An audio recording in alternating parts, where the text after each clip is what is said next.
slide that's going to go up after this? Or is this the one that's showing while I start talking?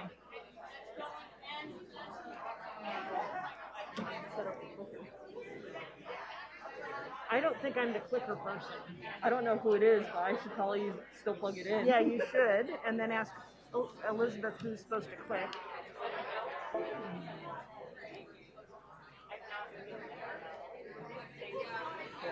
So hard, so hard. Good. Okay, so the next one's mine. Yeah. Who does the clicking? Who's the clicker person? You. What? Okay. For just the 3 Oh, slides. Okay. So And then it's this. who? It's and you don't even need to use that if you don't want to. Okay. So land acknowledgement. Yep. And then agenda. And then team 1, and I invite them up. Yep. Okay. Now my other question. This isn't That's live team yet, 1. is it? When will that go live?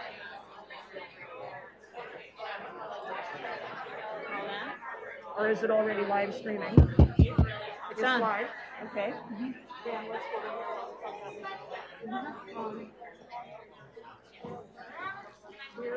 If I'm the monitor, when I call team 1 up, I sit down and then I come back up to the Q&A. I don't say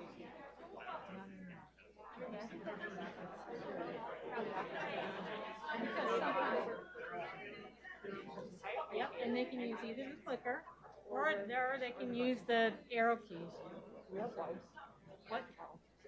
Oh. Some of the teams asked if there will be wipes for the clicker Yeah. and stuff, so Yeah.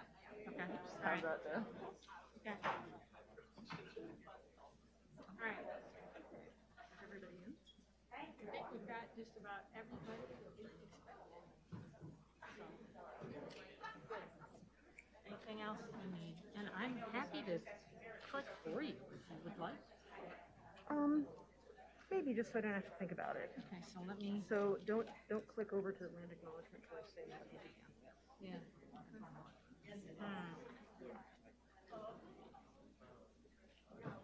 It's off, and now it's on. Yep. Okay, good. Got it. Cool. All right. Here we go.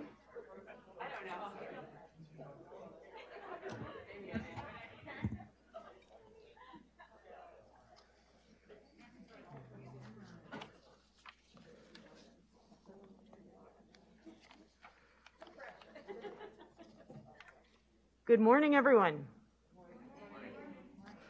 It's great to see you all here. I welcome you. I welcome our Dow Fellows, your advisors, your clients, your consultants, your family, your friends, and all of our guests to our symposium. It's a joy to gather with you all today. This is always one of my favorite days in the Graham calendar, but it's even sweeter this year that we can do it in person. And I welcome, too, those of you who are joining us through the live stream. I'd like to begin with a land acknowledgement. The University of Michigan is located on the traditional territory of the Anishinaabe people, including the United Nations of Chippewa, Ottawa, and Potawatomi Indians. We recognize the history of displacement of Native communities that facilitated the founding of the University of Michigan. We acknowledge the sovereignty of tribal lands, and we reaffirm contemporary and ancestral Anishinaabe ties to this land, as well as the profound contributions of Native Americans to this institution. Knowing where we live and work doesn't change the past, but a thorough understanding of the ongoing consequences of this past can empower us in our research, our teaching, and outreach to create a future that supports human flourishing and justice for all individuals. Next, I'd like to offer my sincere thanks to the Dow Foundation, Dow Company Foundation. They're the benefactors of our Dow Sustainability Fellows program at UM, and I want to give a special welcome to the guests who are with us here today from Dow. We have Mary Draves, the Chief Sustainability Officer and Vice President of Environmental Health and Safety. Peter Goodritz, who is the Lead Director in the Office of the Chairman and CEO, and a new member of the Graham Sustainability Institute's External Advisory Board. And Jennifer Prinsing, who is the Lead Sustainability Manager and Dow Fellows Program Liaison. So if you guys would like to stand up, I'd love to acknowledge you all with applause.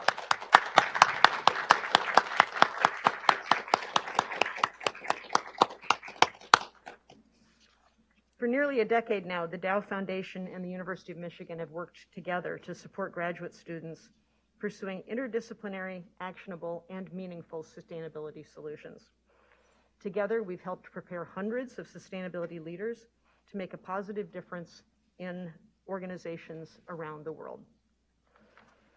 Today, the Dow Sustainability Program focuses on two of the most critical challenges facing society and the environment.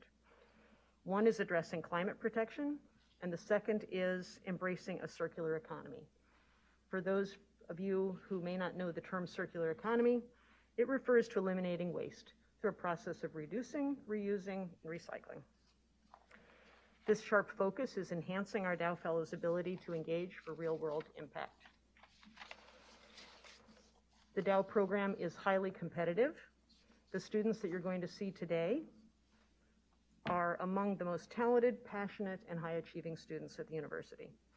You will be impressed by what you see from them.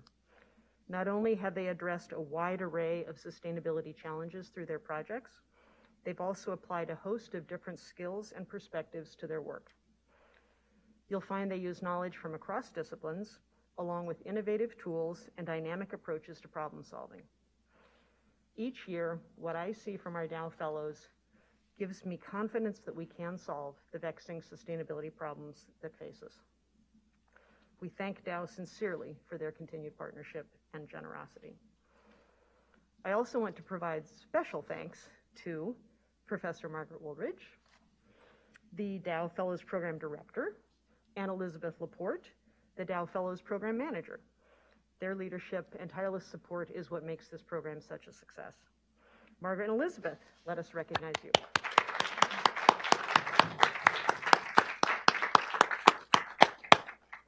And last, before we get on to the really good stuff, I want to provide a couple gentle reminders. Everyone must wear a mask at all times, except when eating and drinking, even at the podium while giving your presentations, per the University of Michigan's guidelines. We encourage you all to practice social distancing when you're out and about. Stay 6 feet apart. We're live streaming this presentation on YouTube, as you know, and we will be serving lunch in the Great Lakes rooms down the hall. During lunch, we'll be announcing the winners of the Dow Distinguished Awards, so we hope everyone can stay through to the end of the program. And of course, please silence your phones, as I just did. And now, drum roll, it's my pleasure to invite Team 1 to come up and tell us about their important work. They will take over, and I will come back up to moderate the Q&A at the end. Thank you all.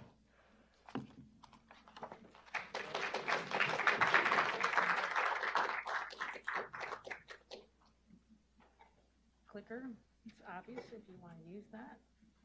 Forward, back it, and go back. Or you can use the arrow keys. Awesome. Okay. All right. Scooch over just a smidge. Perfect.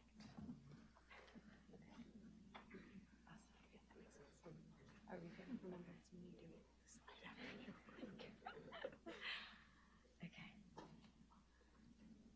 Awesome. Thanks. Hi, everyone. My name is Lynette, and on behalf of the team, I want to thank y'all for your time today. We really appreciate all the support that we received from our advisors and the Dow team throughout this process. And we're here today to show you our last presentation for this project. And just as a reminder, what we worked on, it was essentially assessing and analyzing Michigan crops for sustainability initiatives. And so with that, just a quick intro for the team.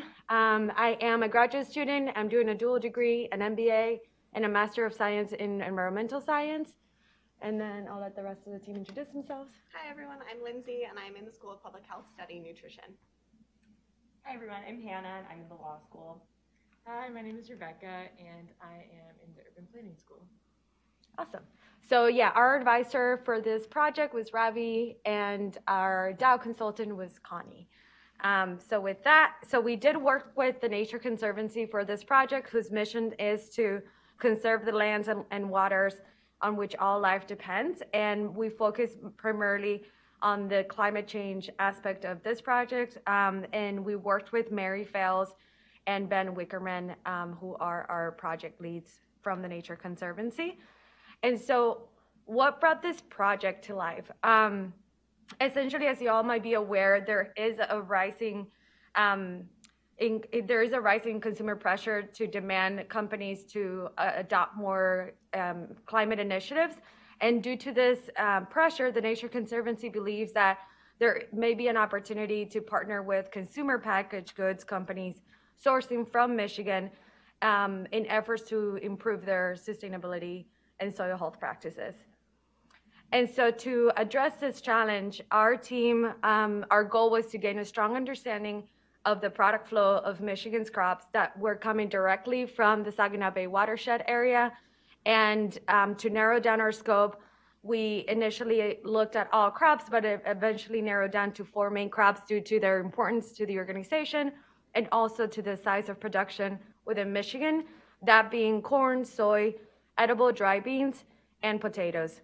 And to find more information about these crops, we use 3 main channels. That will be commodity groups, farm associations, and processors in the Saginaw Bay watershed to collect some of the information that we're going to present to you today.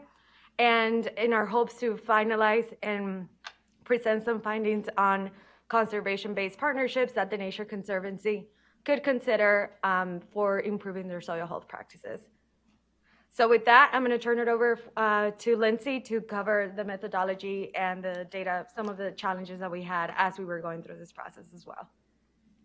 Okay, awesome. Thanks, Lynette.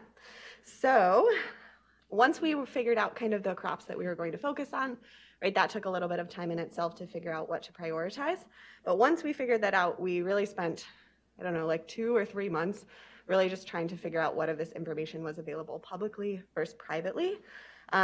So with the help of our advisor, Ravi, we were able to have conversations with PhD candidates as well as a couple people in the CPG industry, just to ask them questions about, where do we find this information? How do we approach asking people about this information?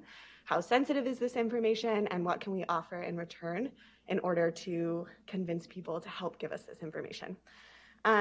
So we discovered pretty quickly that most of this information was not available publicly, and that we were going to need to talk with people in the actual industries.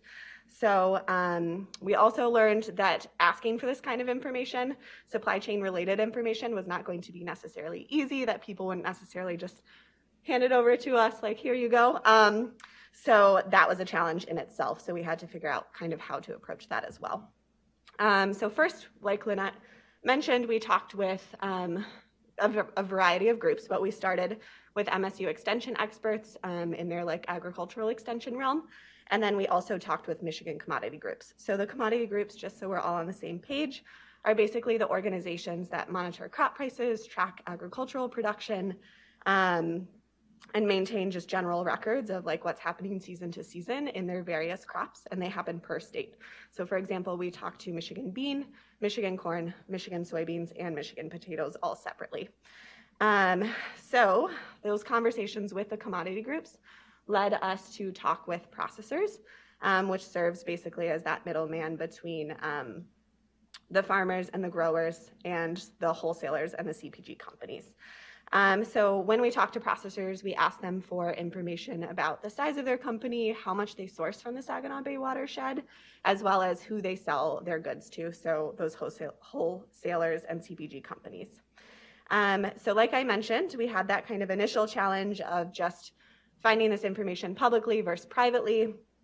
But I would say the biggest challenge that we faced was just kind of making those contacts with processors. We really struggled to get responses from people to make this information appealing that they would want to participate. We played a lot of email tag, a lot of no responses. So we really had to kind of strategically figure out how we were going to give the Nature Conservancy the recommendations that they wanted and that we wanted to deliver from this project, with the relationships that we were able to cultivate with processors and the commodity groups, as well as just kind of targeting to, we didn't get a lot of responses in some realms. So another challenge that we faced was just kind of building that rapport in a really short period of time, because this information was so sensitive and we were needed to go about it in a pretty strategic way. It was challenging to kind of build that trust to gain this information, but we eventually were able to do it for the most part. So I'll turn it over now to Rebecca to go over our sustainability criteria that we used for our recommendations.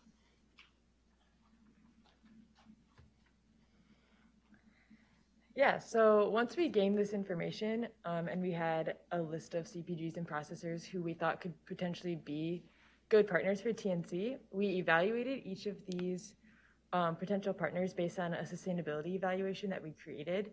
And we standardized this method so that we would be able to compare companies to one another.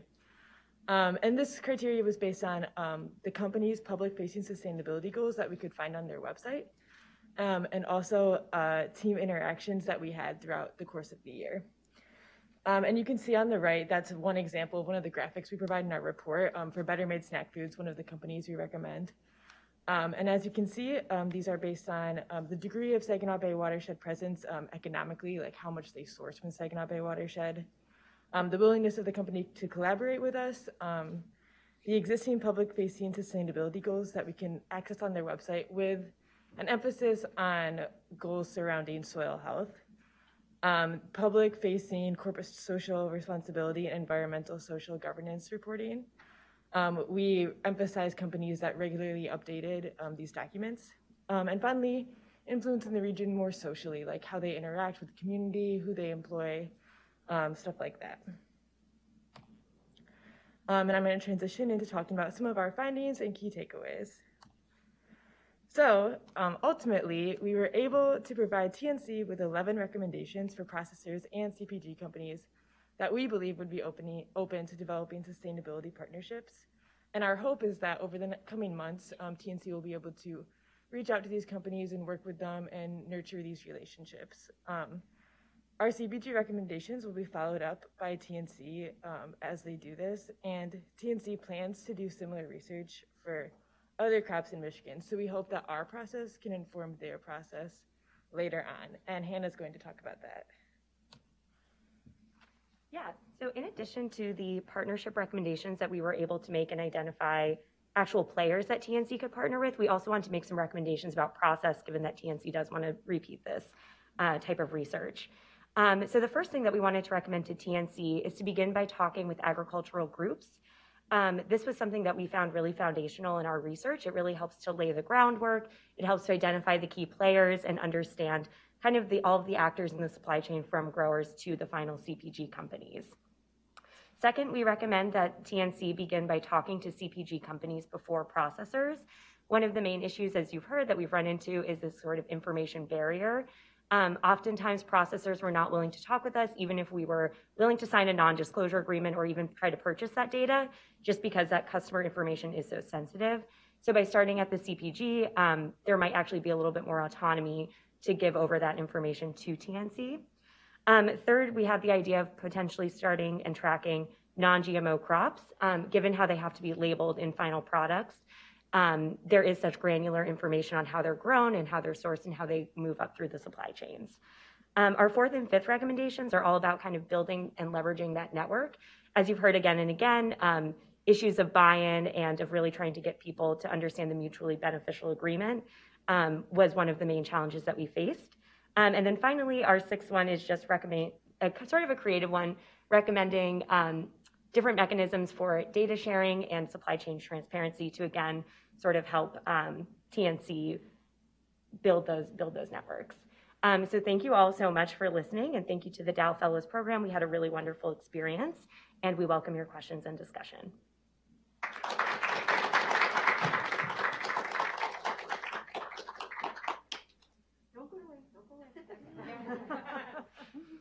Thank you very much. That was a wonderful presentation.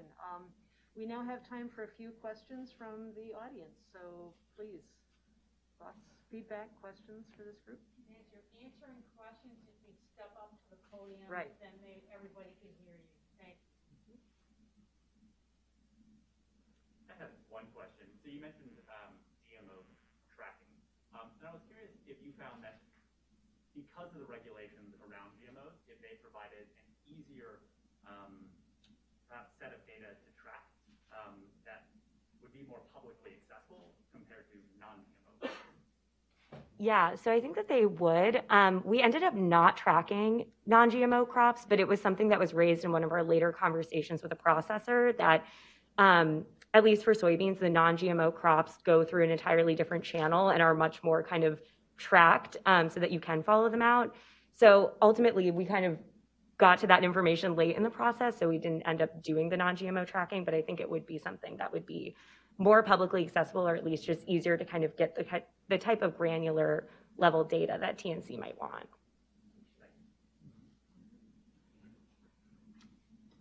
Can you talk a little bit more about your evaluation process? And you showed a very nice visual, but how many companies did you do it for? How did you come to it? What was your methodology?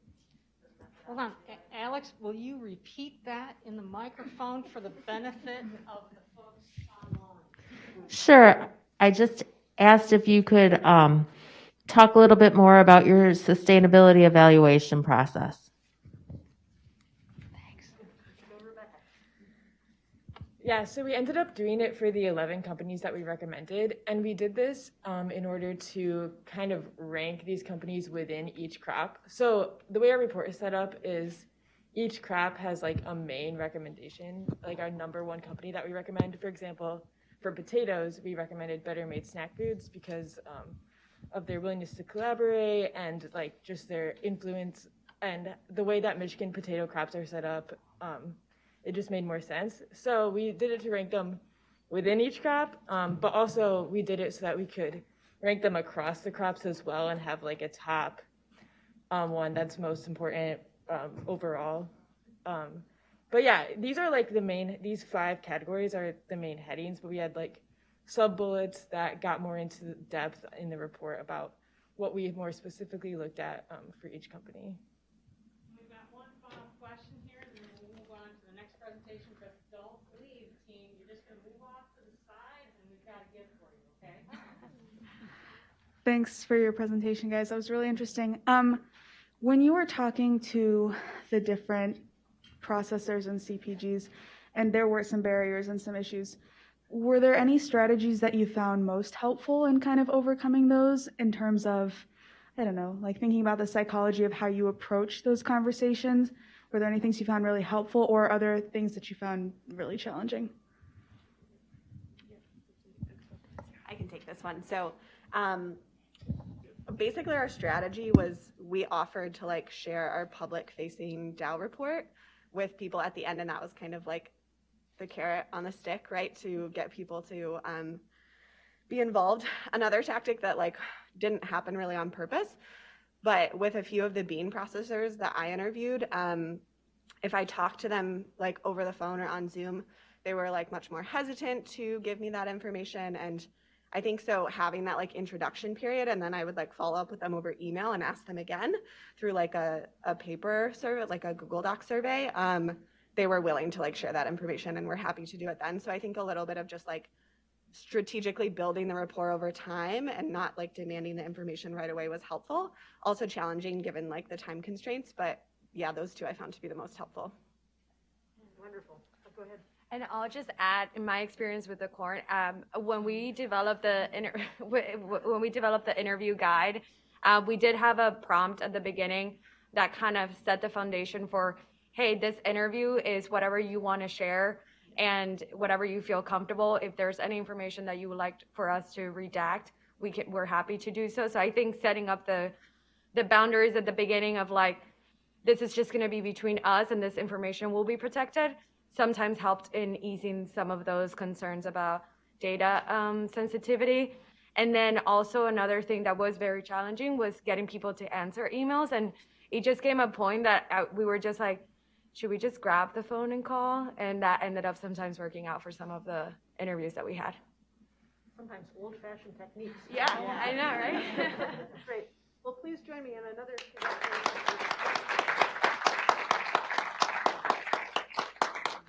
Team 1, Mary Draves has a presentation for you. Thank you for your great work. And Team 2, please come on down and get yourselves ready.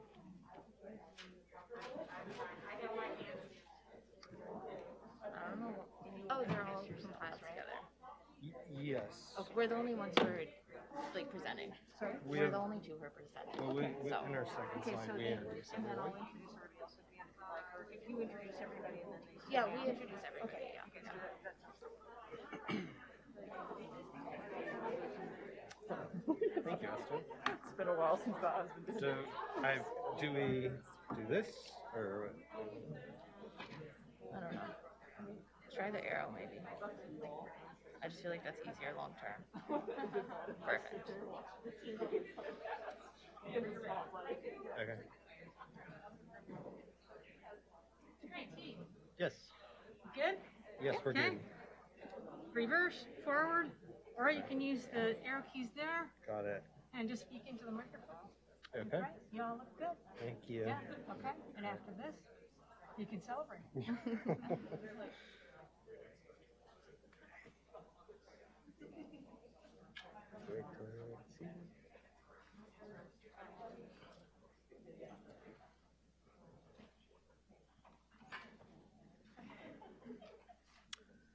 Hello, everyone.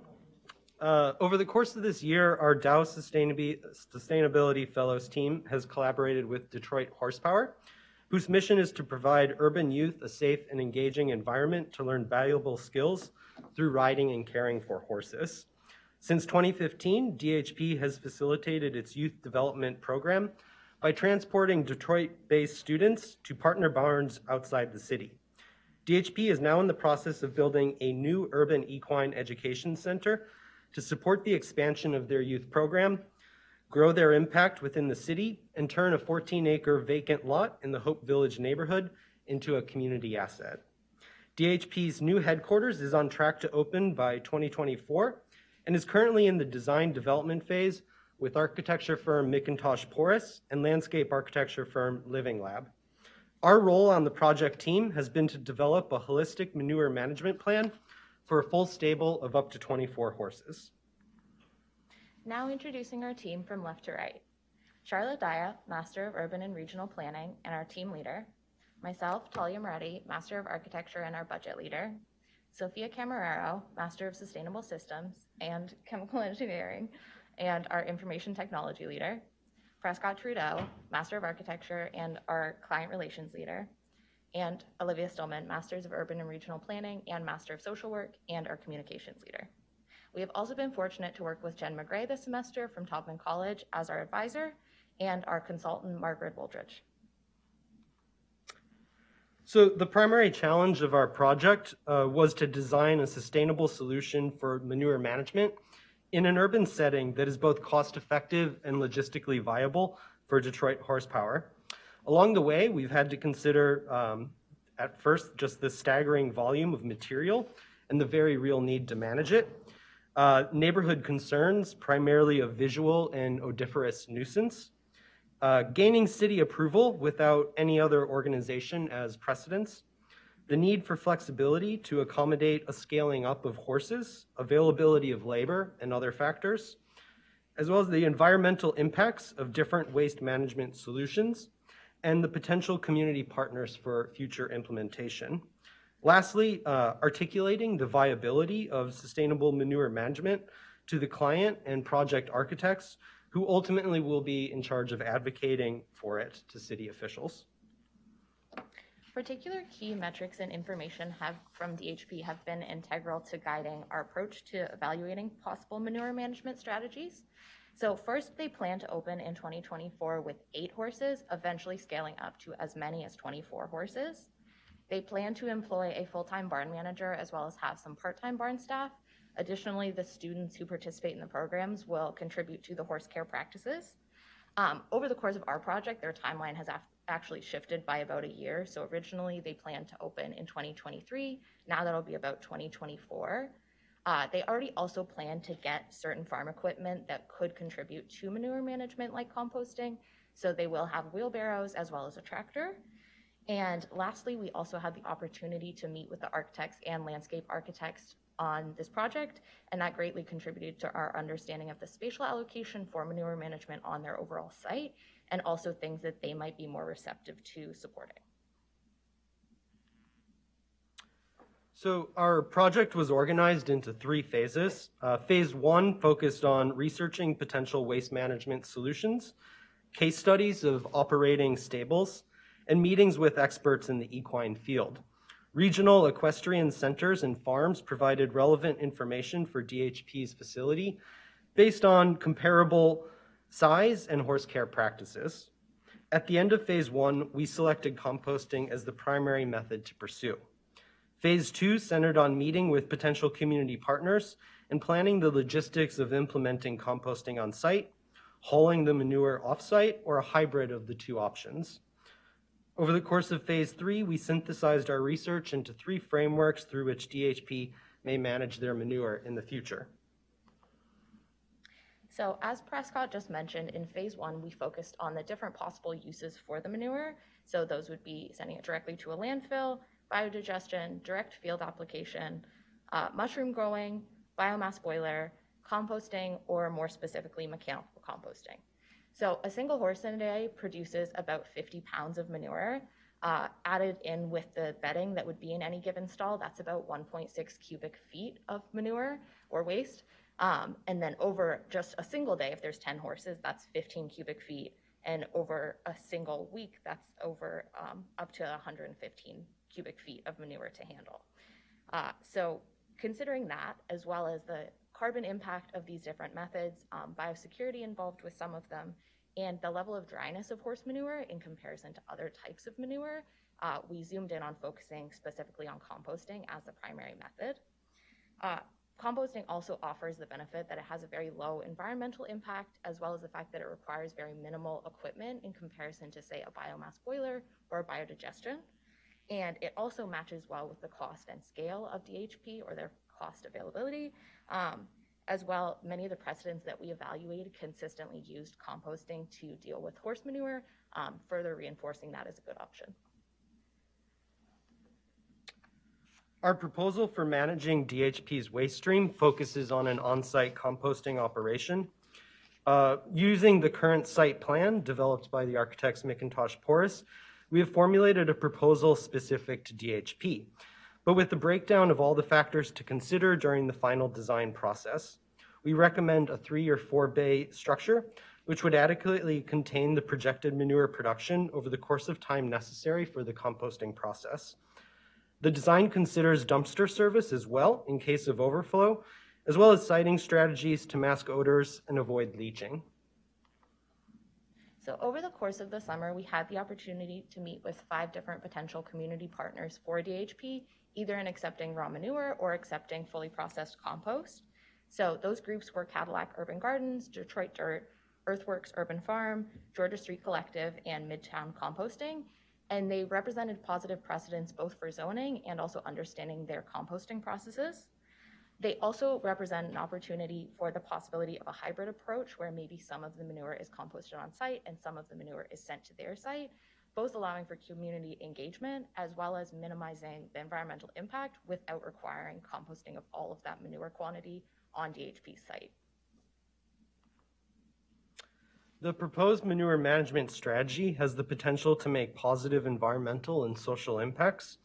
Choosing to compost the manure instead of sending it to a landfill will reduce greenhouse emissions, mainly due to the minimized CO2 from transport and the elimination of methane production that occurs in landfills. Methane has a global warming potential 20 times higher than CO2. On-site composting also offers an educational medium for student participants at DHP to learn about sustainability in the circular economy. Furthermore, this method of waste management encourages community engagement between DHP and its neighbors by generating a community asset for regional gardens and urban farms that support neighborhood food security and act as a community hub. So just wrapping up with 3 key takeaways from our overall project. First, we recommend on-site composting to DHP as the best method, both for their capacity and their scale. It also has the possible impacts of being able to contribute positively to that community and its resiliency, reduce the greenhouse gases that would be emitted from this manure, and also offer an opportunity for youth education. We have identified a number of potential community partners that they may have, but any of these partnerships would need to be formalized in the future when they are closer to opening in 2024. And last, we have provided full practices and resources for understanding how to compost best to DHP, but those would need to be fully implemented again when they open in 2024. And we'd like to end by thanking and acknowledging the Dow Company Foundation through the Dow Sustainability Fellows Program at the University of Michigan for supporting this work.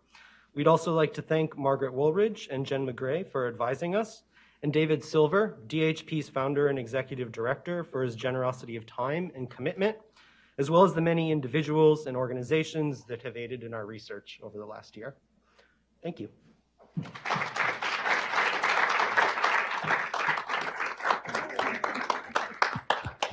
That was really interesting. And it was, and it reminds me, I think there may be chances to scale what you've been learning, because I don't know, how many of you seen the movie Urban Cowboy?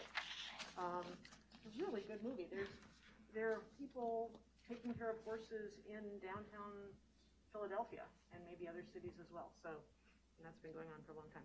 Anyway, questions, Mary? Yeah. So, did you look at this being a possible revenue stream for? Pause a moment. We need the microphone. Sorry. Did you look at this as a possible revenue, potential revenue generator for Detroit Horsepower, and what did that look like? Yeah, so it's sort of like the conflation of whether people are willing to spend money on it, depending on like what level of process and also how particular they are. It's sort of a lot of the recommendations we got were to like consider who you want the output to be before you choose the inputs for the compost. So if it's somebody who's an organic vegetable purveyor, obviously they're going to be a lot more specific and also a lot more willing to pay for that compost. So it depends on how much time and energy they're willing to put into producing it, on whether they could or could not use it as a possible income source. Currently, it seems like it's not necessarily their top priority in day-to-day activities, so probably would be more likely that they would give it away or maybe a minimal cost for people to have it delivered. Okay.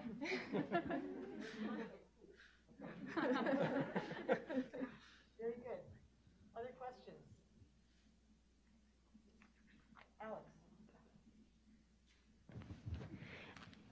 In one of your first slides, you talked about needing to make the case for why this is important and worth doing. Can you talk a little bit more about who you made that case to? It seems like the executive director was supportive, but more about that process? Yeah, absolutely.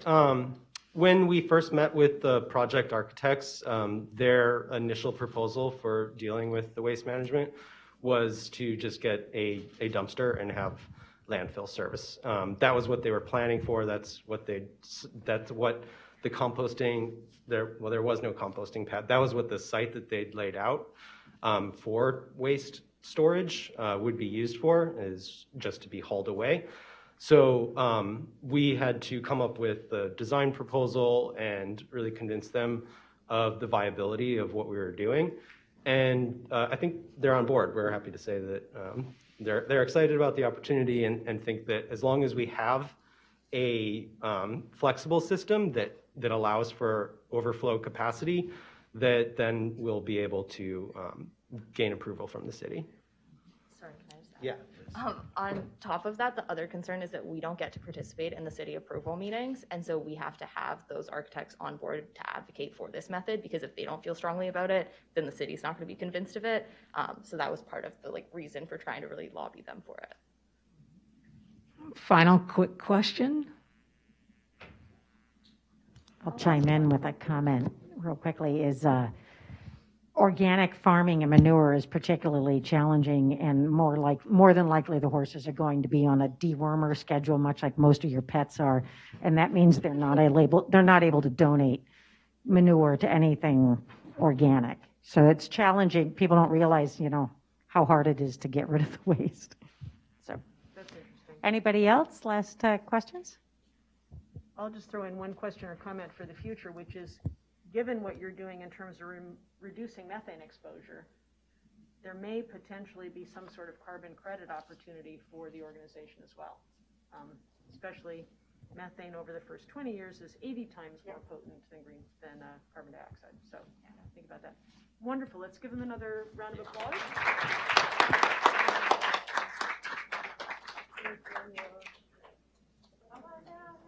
And I think people can see each group member gets a Matawi tile for their participation. I think it has to be this. I think it's for the cameras. Okay. Yeah, so Katie. I would go back.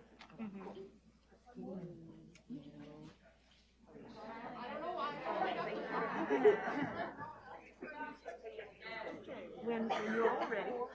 Okay. And after this. Sure. Good. So clicker, forward and back, or you can use the arrow. All right. Sounds good. Thank you. All right.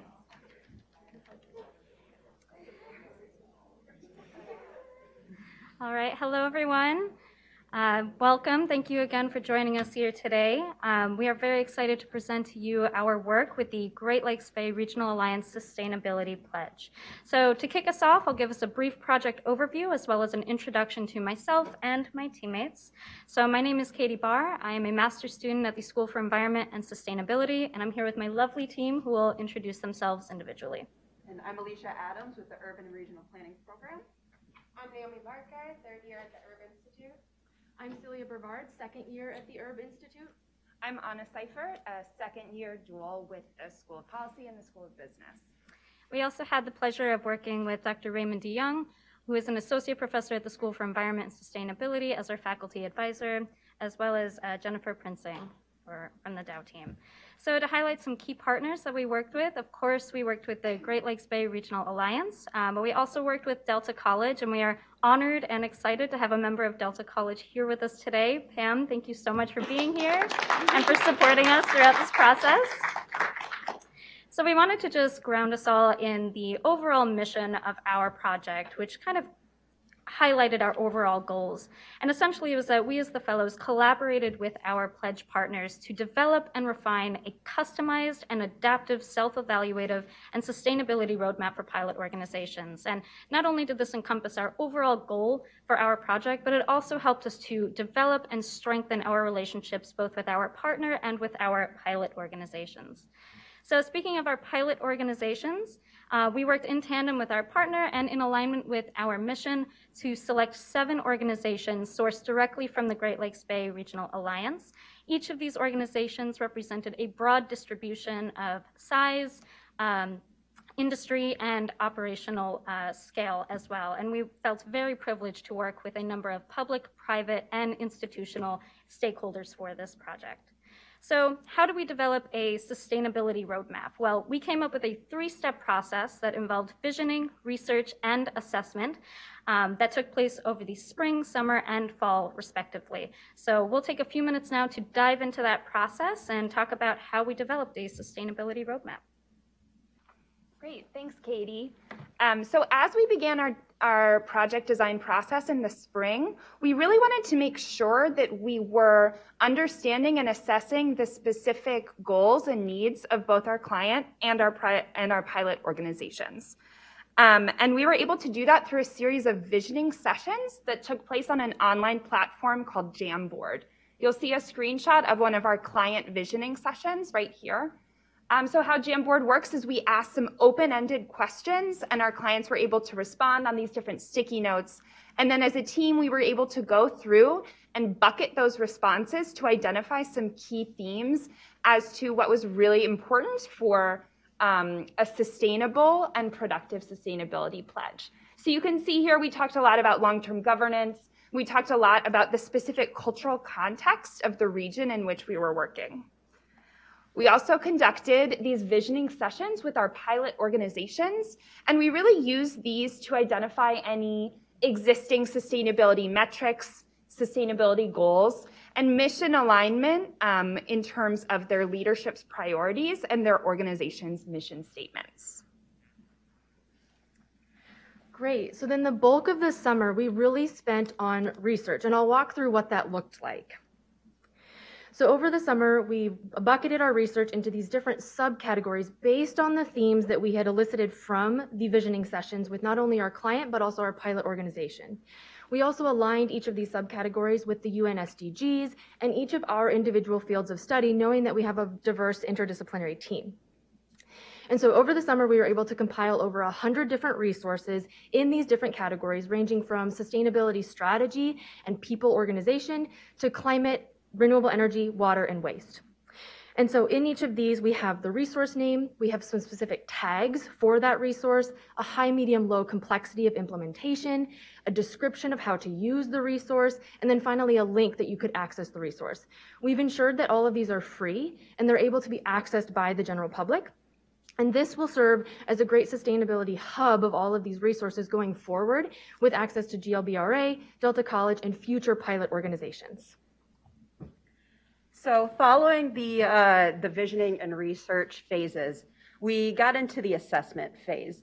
So it's important to note that the assessment was not intended to assign a score to where organizations are at with their sustainability journey. It was intended to establish a baseline for that journey.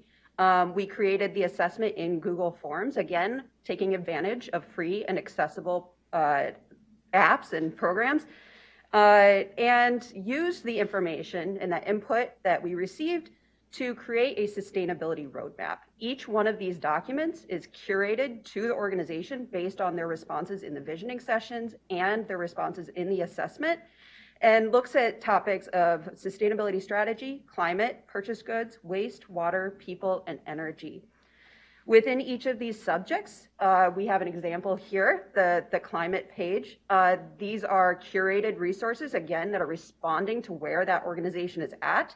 It establishes an overview of the topic, a case for why this is important, recommendations for getting started, resources that Celia covered nicely, and room to establish SMART goals. Again, this is a document that is created for the organization and will be a tool for them, hopefully, as they move forward. So while we were able to accomplish quite a lot in the span of a year, there is obviously always more to do. So in addition to the work that we completed over the past year, the team also identified 5 key areas of work that we are hopeful a 2022 Dow team will be able to take on and carry forward. Obviously, as stated previously, our goal with the Sustainability Pledge is to create something that's adaptive. It's a living, breathing process with living, breathing documents for these organizations. So moving forward, we hope that future teams will be able to work with the GLBRA to ensure that there is equitable and sustainable access to resources and reliable access to those resources. We also want to formalize the governance structure of the GLBRA Sustainability Pledge itself to make sure that there's robust support for participating organizations moving forward. We also, of course, believe that this pledge has a power to be a really transformative force for good across organizations in the Great Lakes Bay region. And so looking at that through that lens, awareness and impact is absolutely critical to making sure that this pledge survives and thrives in the future. Finally, of course, there is always the maintenance of accountability for participating organizations. So establishing reporting mechanisms for organizations to report on their progress and their challenges is going to be absolutely critical. And sustainability is a fluctuating thing. As we know, there's always new research, there's always innovation and changes to be aware of. So keeping that research updated will be absolutely critical. And of course, we want to take a moment to thank the Dow Sustainability Fellows Program, the Dow Company Foundation in particular, and of course, our amazing clients. It was a joy to work with you. We would welcome any of your questions at this time.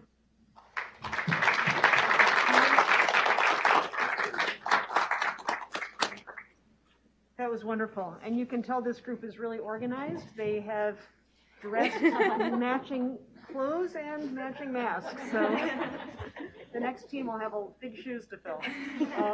Questions starting with Sarah Mills. Great presentation. I'm curious, when you were pulling together the resources or even thinking about your guidebook, how many of those do you think are specific to the region? And how many do you think could be applicable throughout Michigan or beyond? I can jump in really quickly. So we intentionally chose a variety of regional resources and national resources, because not only thinking about where the companies are here, but where their operations may be spread across the United States. So for water specifically, we know that's very important for this specific region, and we have specific water resources, in addition to a couple other that Alicia had access to through former work that she's done, that are but specifically targeted for Michigan. Others. Yes. You worked with a diversity of organizations in the 7 that you worked with. Can you talk about how you tailored your approach to each one, or if you did?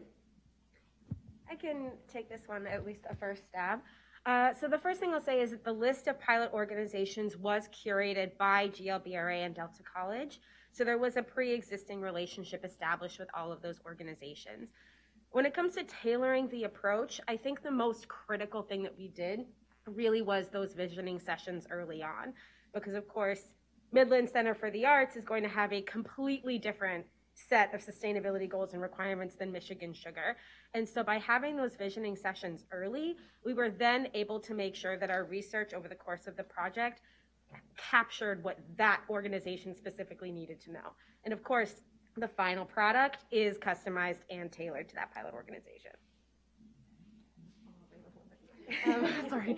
So specifically for, let's say the organization already had greenhouse gas goals, we would then encourage them to look at net zero or additional science-based targets. If the organization did not have a greenhouse gas goal, we started with GHG 101.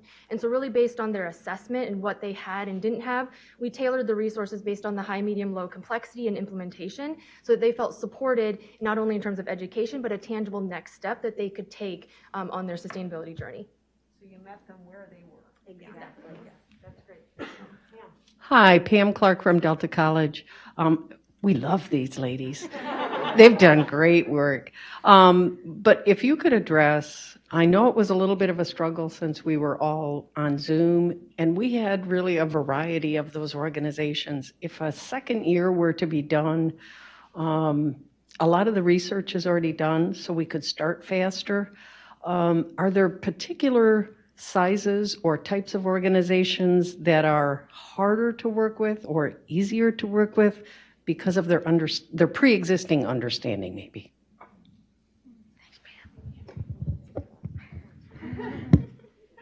Yeah, so that's a really good question. I think that through this process, what we really wanted to continually emphasize with the organizations that we were collaborating with was that there is no assumption of a baseline understanding or current operations of sustainability.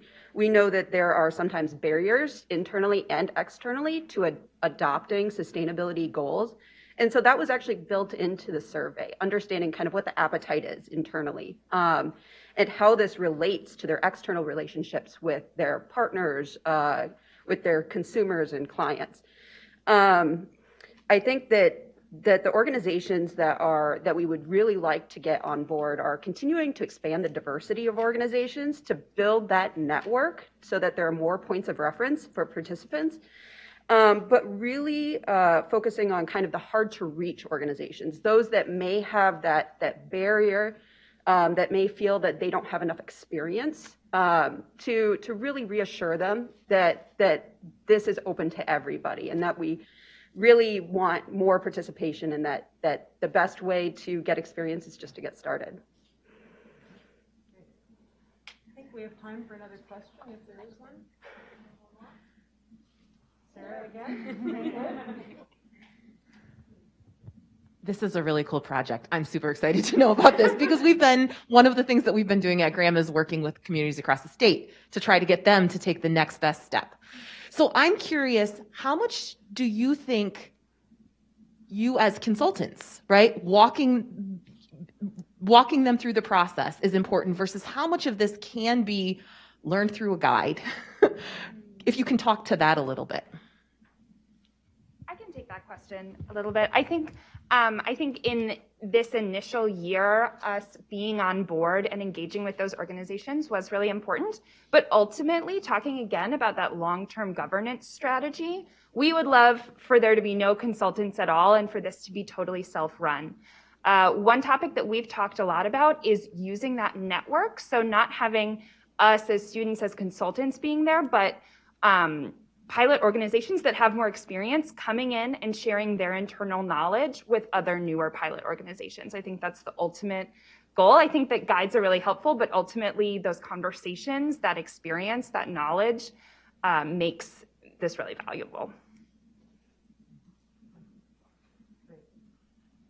All right. Well, thank you again, everyone.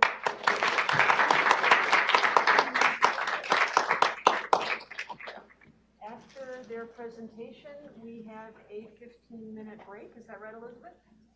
Yes. So we get a 15-minute break until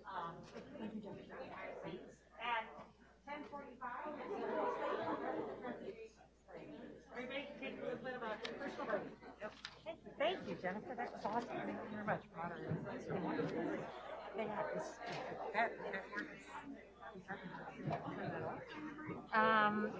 I'm not sure. I think, yeah.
were made to a external review panel last couple weeks ago, last week, I guess. I know time flies. And we are going to announce the winners of those pitches at lunch today. We also have an exciting recognition of our first Dow Sustainability Fellow internship. So those things are going to happen at lunch. Fellows, don't run to lunch. Mary, please stick around. We're going to be doing our group photo before we move to lunch. So for the advisors, for the clients, and for those of you who are not fellows, you can adjourn to the lunchroom, but please don't run off after you finish after the last presentation is finished. So in order to get us started here on time, I am going to yield the floor here to Team 4. So again, we'll have the remaining 4 presentations. We'll have our photo up, and then we'll be going to lunch. Thank you very much. Go ahead and get started. Cool. So good morning, everyone. We are Team 4, and our partner was Habitat for Humanity International. Our project focused on expanding HFHI's carbon footprint mapping and mitigation program. So our team comprised of myself, Megan Good, Andrew Timmons, Jesse Vega-Perkins, Leah Delaney, and Marissa Zalep. Our client liaisons for HFHI are Molly Berg and Tom Phillips, and we had Andrew Hoffman and Bo Miller as our advisor and consultant, respectively.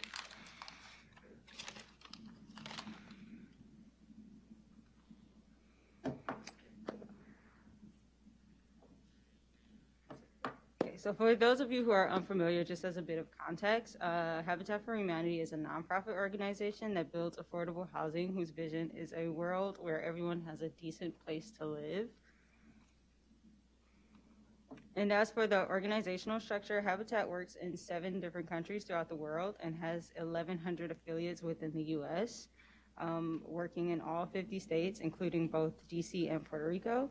And each affiliate is its own independent 501c3 nonprofit organization.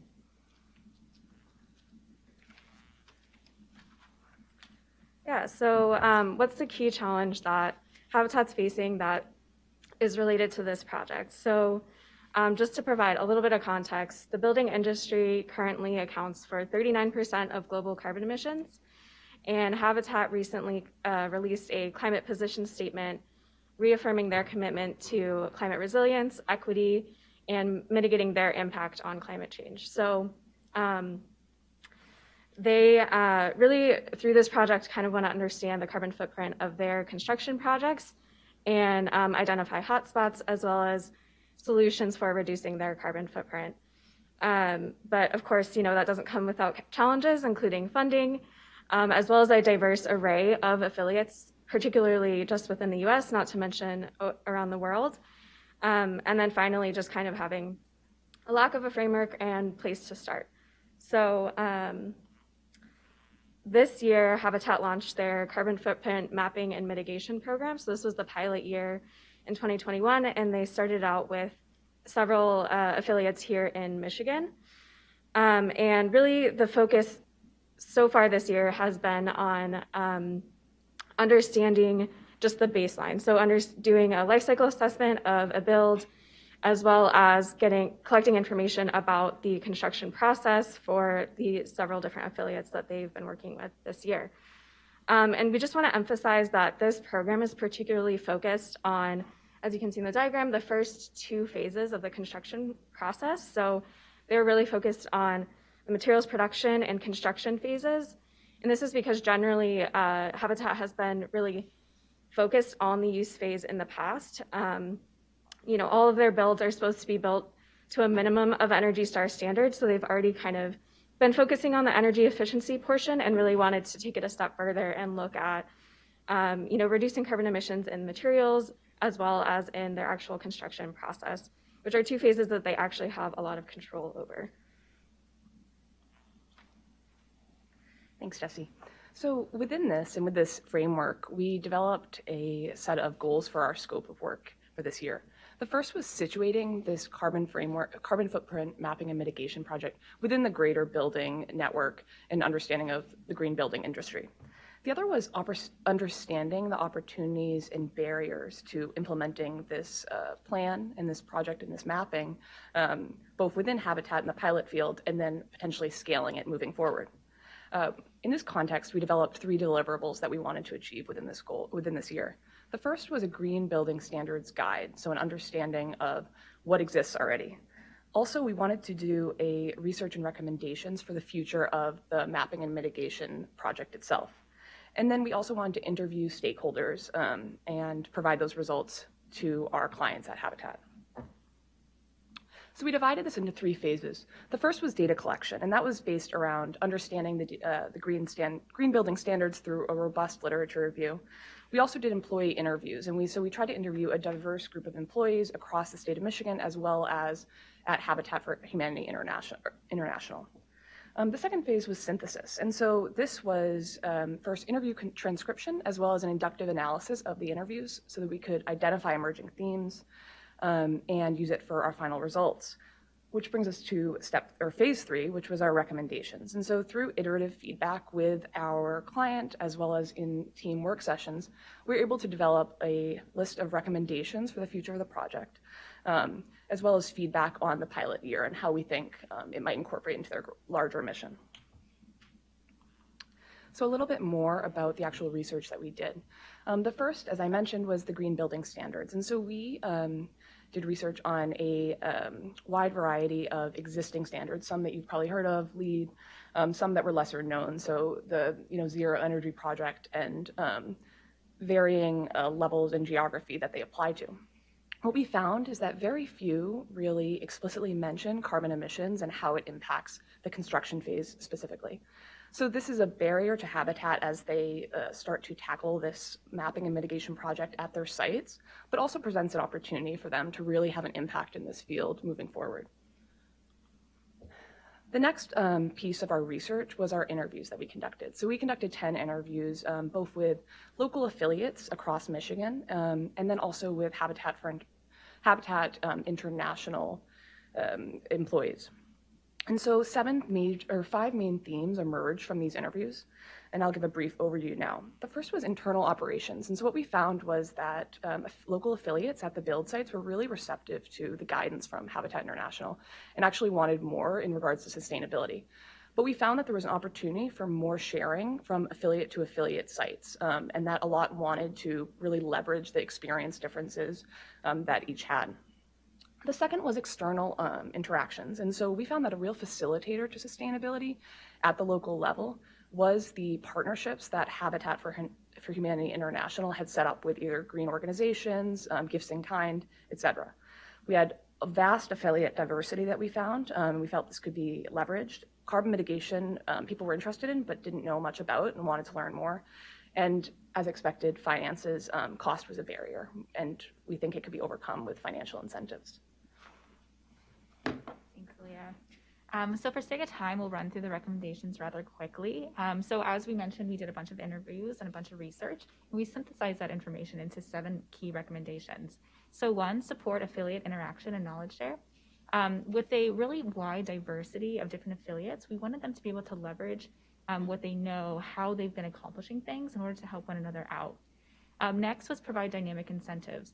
Again, due to the vast diversity of the affiliates themselves, we believe that having a dynamic incentive structure that's not necessarily focused on financial will be very helpful in making everyone feel rather equal in this opportunity. Third, analyze the viability of bulk purchase agreements. Since there are homes being built across the country, we think that they can leverage this wide network and buy things in bulk in order to save costs. Okay. So 4 is understand, advocate, and support local conditions. This really comes down to almost lobbying, right? So again, with the diverse cities that they're working in, where it comes with different floor plans, different materials used, and this is due to different regulation. So by establishing a regulatory team that really focuses on understanding the regulatory and moving forward with lobbying, this can help kind of alleviate some of those differences. 5 is establish a new fellowship for low carbon design, much like how we're doing this fellowship now. We think by partnering with architectural and design students and actually work on finding the most optimized sustainable home plan will be really helpful for them. 6, provide affiliate input on organization-wide incentives. This is just really listening to the affiliates and taking that information internally as they develop different processes. And 7, build on existing waste management and strategies. So this is just really focusing on the waste produced in each of these builds in order to leverage a reduction in carbon. Thank you, Marissa. So this really brings us to a question of impact. So with these recommendations and working with our client, we expect 3 major aspects of that impact. The first is a direct incorporation of the affiliate feedback to improve just capturing the affiliate diversity to better understand their operational capacities and tailoring the program to work with those features of the affiliates. The second is the direct or a more robust pipeline of information. So this is partly between the HFHI and the affiliates, but also between affiliates and also between HFHI and partner organizations.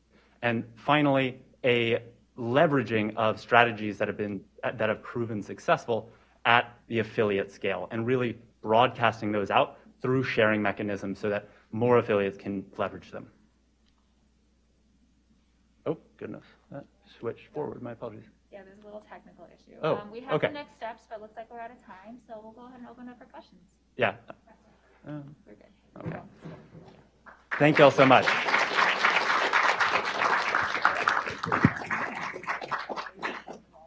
Questions for the team? Looks like you're missing a couple of slides. Yeah. I'll make it a question. What are the next steps? And and also, what do you see if there were another team next year? What would you prioritize their work being? Thanks. Absolutely. So one first next step is really going back to the affiliate interviews. Everything we came, all the recommendations we arrived at, really pulling on the opportunities and the barriers which the affiliates highlighted.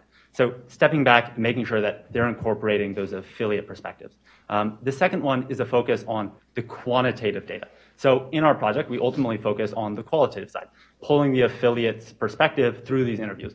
But there's also a heavy quantitative aspect through a life cycle analysis that Habitat has been running in order to better understand what are the carbon emissions impacts of these specific materials. So really diving into those quantitative aspects. And then finally, what we really recommended was taking a look at these recommendations and seeing where can a next team really leverage their experience to help push these recommendations forward. Okay, there we go.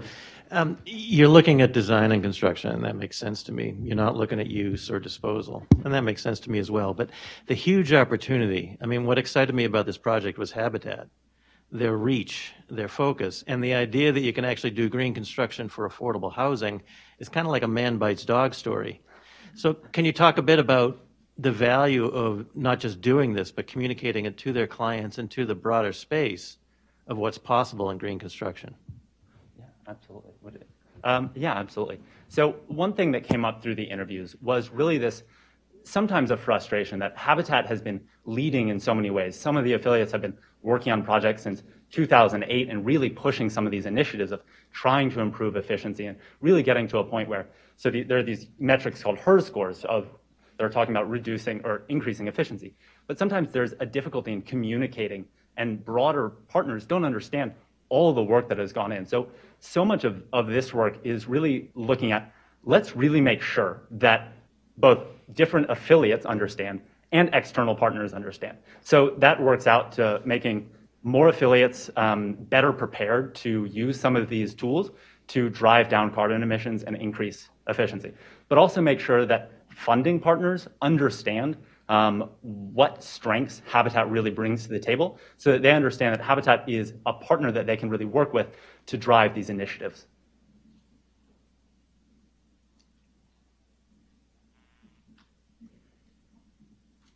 All right, and I'll just pause quickly. The slide should have come up, but it didn't. But I just want to acknowledge all the incredible support from the Dow Foundation in supporting the Dow Sustainability Fellows Program and our team, and the incredible support of our advisors, Andy Hoffman and Bo Miller, and our clients, Molly Berg and Tom Phillips.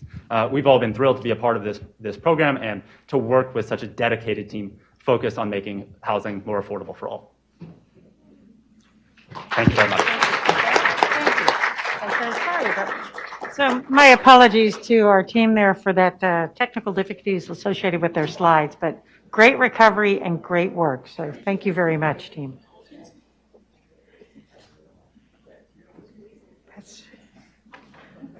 Yeah, I have no idea where those slides went. So we'll just vote for them. So you can either use the keyboard or you can use the hand control here, forward and backwards. Okay. Forward and backwards. Or you can use whatever you prefer. Excellent. So you go ahead and introduce yourself. Good. Hi, everyone. We are Dow Team 5, as you can tell by the slide. Our partner organization was Eagle. We originally had a different opening slide, but we will just push through. So here's our fellows team. Here are all of our full, beautiful faces, not covered by masks. We'd like to thank Professor Sarah Mills for being our advisor. She's from the Graham Institute. Here's a brief agenda of our presentation. We're going to start with background and project objectives, and then get into the three main pillars of our project. Andrew? All right, thanks, Matt. As Matt mentioned, we partnered with Eagle for our project, and our work really stems from two of their programs. The first program is Fix a Leak Week, which is an initiative in the U.S. EPA Water Sense program, where consumers and water providers are educated on the importance of identifying and fixing plumbing leaks in their homes to reduce water and energy consumption, as well as save money on utility bills. And this took place in Michigan for the first time in March of this year. The second program is the Water Leak Pilot, which is a conservation effort where home water system repairs were completed in Benton Harbor and Highland Park, which are two Michigan communities with aging water infrastructures. And so the focus of our project is really on the water and energy nexus, which can be defined as the overlap and interdependency between water and energy use. And because energy and water systems are so intimately linked, changes in the consumption of one of them will have an impact on the other. And also with extreme weather events such as droughts, in addition to other complex factors, the policy landscape around water and energy is constantly evolving. So after our initial conversations with Eagle, our project was divided into three parts. The first part was to complete a national scan of water and energy nexus policies established in states across the U.S. to try to identify best practice strategies that we can learn from and emulate here in Michigan. And then the second part was to engage stakeholders in Michigan communities to understand the current state of water utility requirements and water loss metrics. And finally, we used water consumption data from utilities as well as the Water Leak Pilot to generate a predictive model that shows probable locations of water leaks in communities, which would assist Eagle in targeting future water repair efforts. So with that, I'll pass it on to Rachel to talk about the national scan. Okay, so for our national scan, we actually followed the practice of the National Governors Association in dividing it up to these 5 different categories. And we're going to present them to you today, with the first being the most commonly found practice out today used by states, and then to the least commonly used practice of climate strategy. So when it comes to funding and financing, we find that states often provide financial incentives through the forms of grants or loans. And these are often used for projects that improve and increase water efficiency and energy efficiency. They'll also provide PACE programs, or in some cases commercial PACE programs, that look to provide finance for water and energy savings as well. And then they also make sure to provide a specific focus to these small utilities through energy saving performance contracting. And when they implement these energy reducing practices with this financing, they're usually able to save millions. In terms of education and technical assistance, Many of the states will provide this through workshops and also creating a shared space of best practices that look to make the utilities aware of their impact from their water consumption, and they provide them ways to make changes that they can decrease this impact. They once again will provide their focus on small utilities by providing free training, free software, or also creating a web page that will provide them with information on finances, technical and operating systems, and also managerial help. In addition to that, technical assistance is often provided along with the funding and financing they'll receive from the state as well. So in terms of structural changes, a lot of the states will provide or require water audits, and these audits are used to find leaky infrastructure and also to measure the efficiency improvements. In addition to that, they'll look into the drought that could occur in the future by focusing specifically on the agriculture industry, and they'll enact policies that involve using water wisely, strengthening drought resistance, eliminating water waste, and incentivizing efficiency technologies. And in the third, I should not have done that. In the third, for climate strategy, most of the states look to quantify and report their emissions related to the water use and reductions that come when they make these efficiency measures. So a lot of states will look to create a tool, like the state of New York has created a tool that does this specifically. And this will allow them to reach their goals, their climate goals that they've set through water conservation and energy conservation at the same time. And with that, I'll pass it off to Wanja. So another part of our program, of our project, was specifically focused on developing a set of guidelines that would help utility managers understand how they can involve their customers in these conservation programs. We did this by reviewing past Fix Leak campaigns across the country. We had a conversation with the water utility manager, and we also just did a broad review of community engagement best practice resources. And what I'm going to walk through now are just 4 of the takeaways that we had from that process. The first takeaway is that it's important that utility managers clearly define what they mean when they say that they're interested in community engagement. So are they simply interested in keeping customers informed about what programs are available?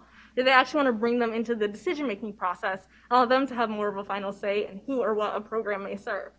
Another thing that we found was that utility managers should focus on working with other agencies or departments that have a similar mission. So not only does this provide opportunities for collaboration, but it can also allow both parties to access a network of residents who might be interested in or in need of conservation or cost savings programs. The third takeaway is that it is important that utility managers think about how other community benefits can be integrated into conservation programs. So one example of this was a home weatherization program in Connecticut. In this program, the program managers focused on training and hiring young adults in how to complete home repairs. This provided the benefit to the resident, who was able to decrease their utility bill, but also provided a job opportunity to the customer, or to the workers. And lastly, the most important thing that we came across was the need for utility managers to include very clear language in their programs. What this looks like, one source suggested, was instead of saying participating in the program could save you like 1,000 gallons of water over the course of a year, it would be useful to put it in terms of dollars, saying it could save you $20, $30, or $40 off of your water bill over the course of the year. And lastly, it's important that utilities are making sure they're interested in equity, that the resources that they provide are in a language that folks are comfortable with. So one readily available tool that utility managers can use to complete this process is EPA's E-Day Screen tool. They can use this. It doesn't require a lot of technical know-how, but they can locate where linguistically isolated populations are within their customer service area, and then start making steps towards providing these populations with resources that will let them know about the benefits of participating in these conservation programs.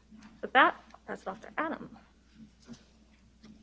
Thanks, Wanda. So our team analyzed water usage from over 2,000 homes in Highland Park, and we compared that to the 100 homes that participated in the Fix-A-Leak program. We wanted to see, were there any trends that could help Eagle in the future to identify homes that are more likely to have leaks and which repairs are going to have the biggest impact. And as you might suspect, the homes that use the most water benefited the most from repairs. Pretty intuitive.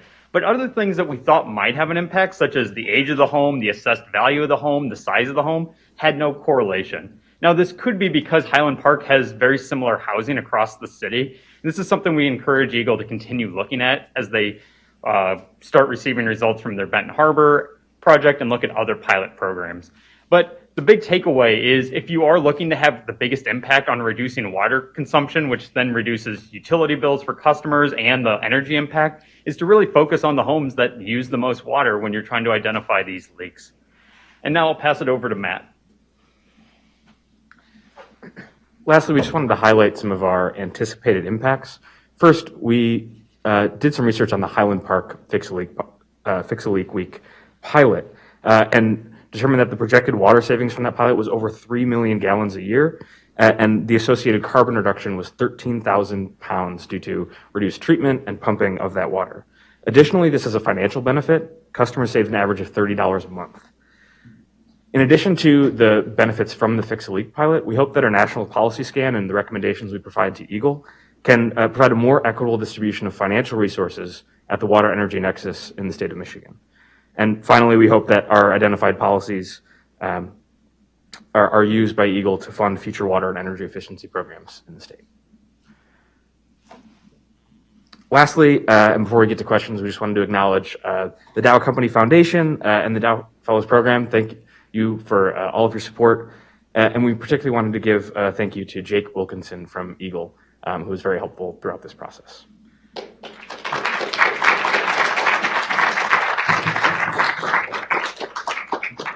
Any questions for the team? Any in the back?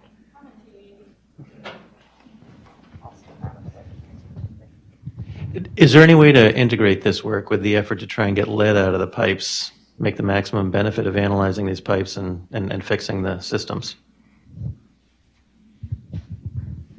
There definitely is a way to integrate those efforts. A lot of the leaks that happen at households can happen from the lines running to the house, especially in some older communities or communities with older infrastructure, such as Highland Park.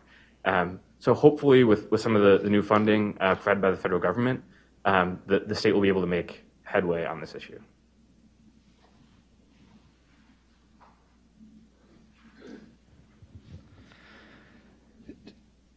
Great job, guys, first of all. I want to hear your thoughts on the infrastructure bill and how this might influence your work. Because I'm thinking, if I'm a utility manager, and you spoke with a number of utility managers, what are they going to, what should they think about going forward? So think about like all the work you did this past year and just maybe talk about what they should be looking at, what they should be funding.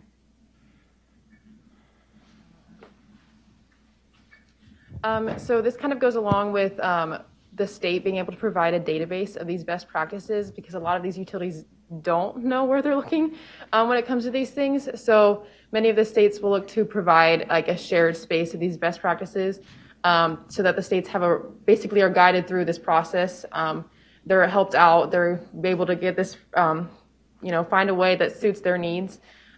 So yeah, this is a perfect time for this project because there is going to be quite a bit of funding come in where states can use for this and make improvements, but they definitely do need help. And so the states will provide this through a shared local database of these best practices that they look to provide to utilities either through a website or they're constantly referring it or things like that.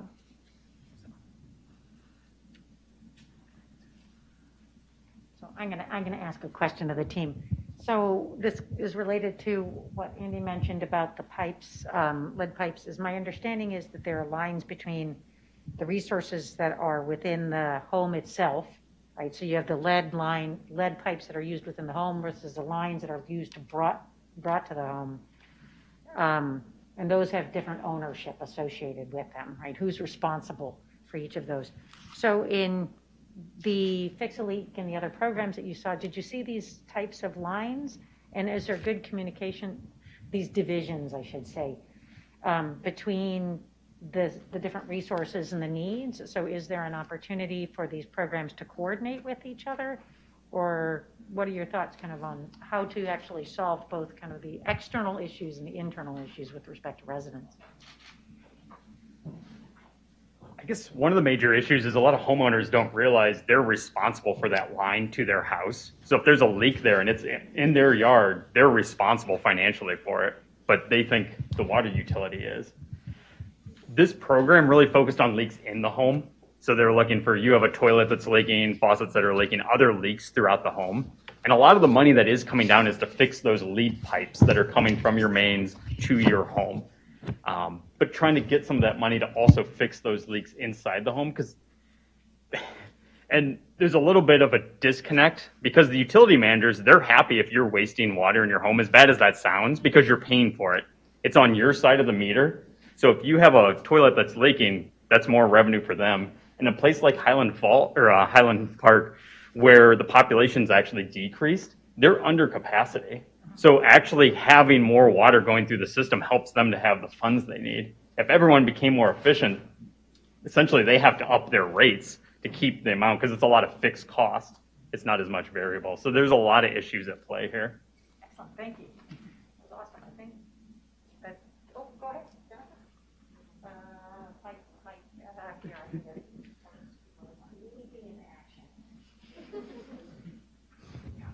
Thank you. Great presentation. So this last question helped clarify something in my mind, which was what kind of leaks you were talking about. Because in a home I used to live in, there were pinhole leaks in all the water pipes that caused huge damage in the houses after they'd changed some of the chemicals used to kill the germs in the water system. But I wonder if you're talking more about the leaks in the sinks, in the faucets, things like that, whether there's more of a dimension of emissions reduction than we're talking about, because any of those leaks for hot water also leads to greater demands on their hot water heater and things like that. And I don't know if you tried or see a way to try to carve out some of that to increase the positive emission reductions of fixing leaks. Thanks. It's certainly correct. And honestly, it's just because the data hasn't come in. The pilot just finished this summer, so we don't have a good gauge on how much of the water saved is hot versus just tap water. If we have a better metric on that, we can put a much more accurate gauge on the carbon reduction due to the hot water leak. But you're 100% right. Excellent. So I think that's it. Let's thank the team again. Thank you very much.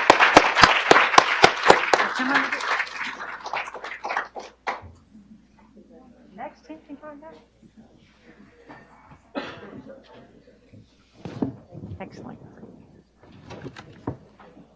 Excellent.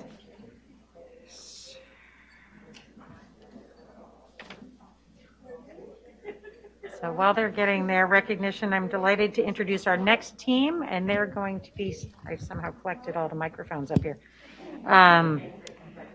who is going to be speaking about their efforts with Costa Rica and the Park of Palmichal. So why don't you go ahead and introduce yourself.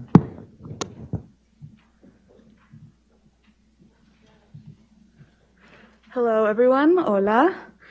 We are Team 6. The title of our project is Building the Foundations for Nacientes Palmichal. Quick introduction. My name is Maria. I am in the School for Environment and Sustainability. We also have Shannon, who is in the law school and getting a master's in public health. Javi, who is in the Ford School and also the law school. Peter, who is also in the School for Environment and Sustainability, as well as the School of Education. And Simona, who is in the medical school. So really quick, as sort of an introduction about our partner, we partnered with ADESARU, stands for the Association for the Sustainable Development of Rural San Jose. ADESARU is located in Palmichal, which is a rural coffee growing community of about 5,000 people located nearby San Jose around the rivers Rio Tabarcia and Rio Negro. ADESARU is engaged in environmental education and providing rural experiences. The current focus of ADESARU is in sustainable development of Nacientes Palmichal, which is 42 hectares located within the Cerros de Escazú protected zone.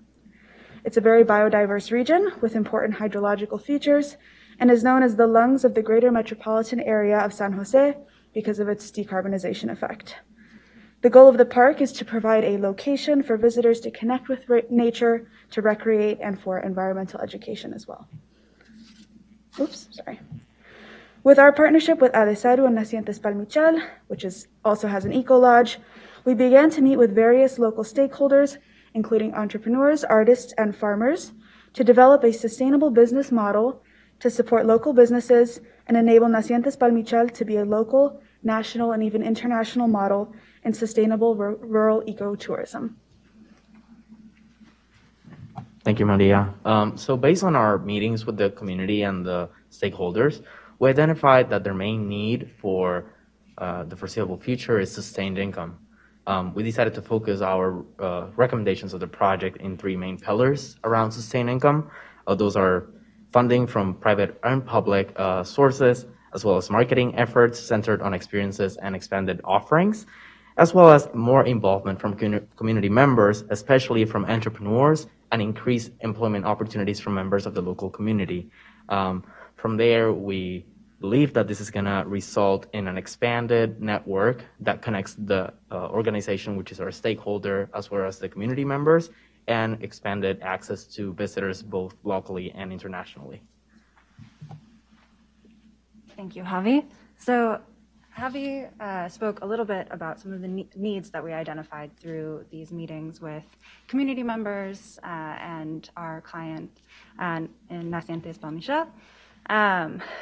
It's important to emphasize that we also identified various key resources that the community already has or has access to that it can leverage and deploy in order to promote the success of the project and of the park. And so we organized the resources into what's known as an offering map. And we have the materials that the community already has access to, some of the targeted clientele, sustained customers, and then sort of revenue streams for sustained funding and sustained income. By far, the greatest trove of resources that the community has, or that the Palmichal and Nacientes has access to, is the local community. So Maria spoke a little bit about some of the meetings that we held with our clients and with community members. In total, we met with nearly 30 local entrepreneurs, some well-established business leaders in the community, but also some first-time entrepreneurs. And the theme of these meetings was just enthusiasm and excitement to partner with Nacientes, and a desire to work together to create a sort of community brand, or made in Palmichal, or hecho en Palmichal, and to create a cooperative, right? So to lay the foundation for a community cooperative that really emphasizes sort of mutual benefit and collaboration. Thanks, Shannon.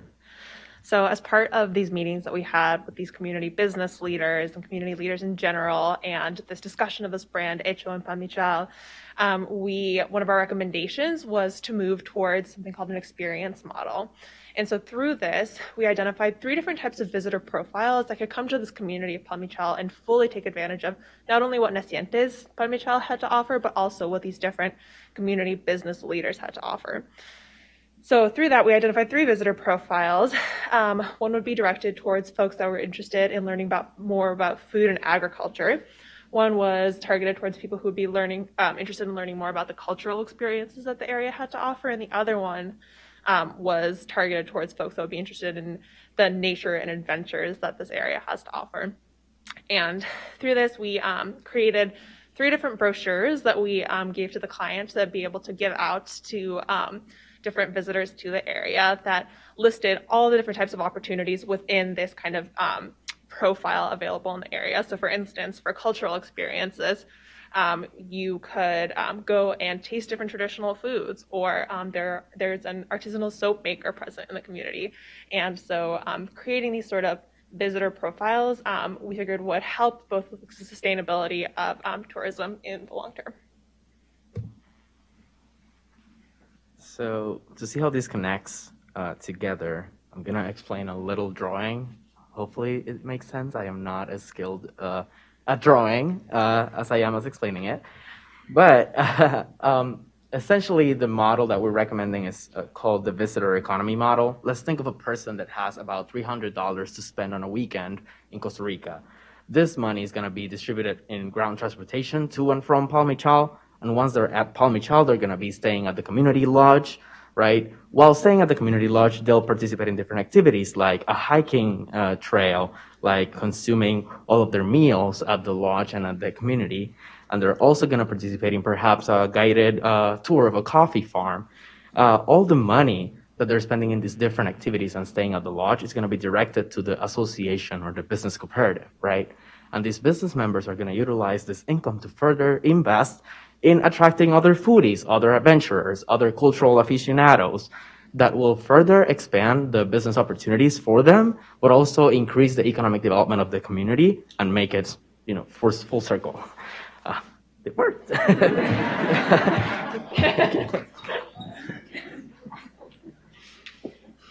It's hard to follow that. So as we move forward, there are a few high-level summary items that we want to leave everyone with, particularly in light of a new Dow Fellows cohort coming in behind us. The first is shared vision, especially linking goals and frameworks between the community, our partners at Michigan State University, and the University of Michigan.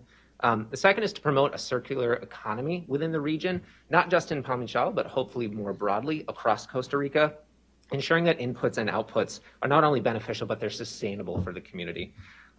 We most especially want to highlight the close-knit community.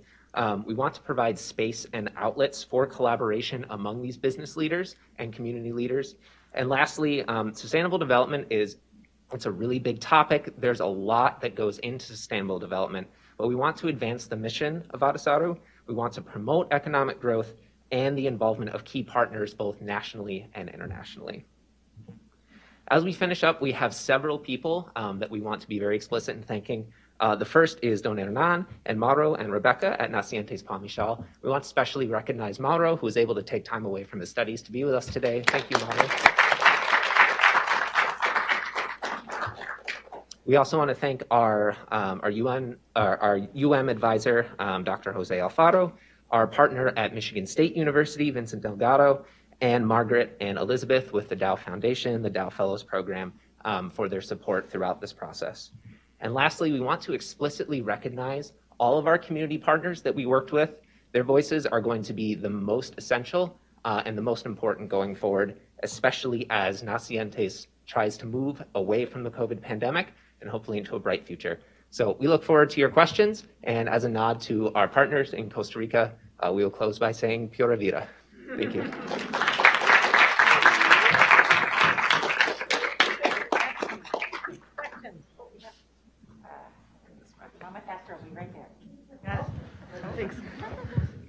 Great work, team. The drawing was wonderful.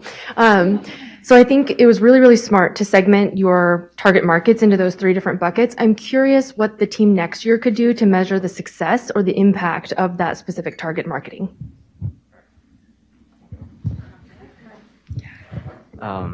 We had a meeting actually with our community partners yesterday. We were talking about what could this look like in the future, especially for a new team. We think that the new team should focus on 2 areas. The first one is helping the community develop materials for grant applications. We think that sustained funding, there's a huge opportunity there to seek for additional funding and grants that can support their projects, but also they can partner with the newly formed Entrepreneur Association to expand marketing efforts. And with that, they can focus on attracting these particular profiles or maybe identify new profiles that they think the community is able to host and offer. So in terms of measuring it, I think it's going to be very tied to the perception of the community as well. And they're going to be using this model to see if it works for them, but learn and modify it as it goes. So I think there's a lot of opportunity for several years, I think, of work with more fellows. Congratulations. This is a super exciting project. I did have a question specifically relating to, y'all mentioned that Palmichal is this ecologically highly important area that acts as the lungs of the community. And I'm wondering if there's any tension between the ecological importance and this increased, increased focus on bringing visitors there, if there's any worry about pretty much too much of a good thing, right, about that emissions impact. That's a really, really good question and something that we want to be very conscious about going forward. The organization came about as part of a previous UN grant for sustainable rural tourism, and Nacientes was one of the only organizations to make it through over the past decade, and then unfortunately COVID had them close. So I think what makes your question so important is to make sure that the community still not only has stake, but they're not like overrun at the same time. So really where we're hoping the next fellowship cohort can take over is finding a balance there so that the community is promoted, it's highlighted, they can attract attention and visitors, but not too much to the point where they're losing ground or their culture is at stake or that sort of thing. So it's really important. It's kind of a hard question and definitely something we want to be aware of going forward. Thanks. Gotcha. Thanks so much. And congratulations again. Thank you guys so much for presenting. I'm impressed of your work and the whole understanding you got in 1 year for community, the work we have done in the past 30 years or so. I'm just curious a little bit, this is more personal, kind of more like your takeaways, how also this experience kind of make you like understand more like the community and members. Thank you.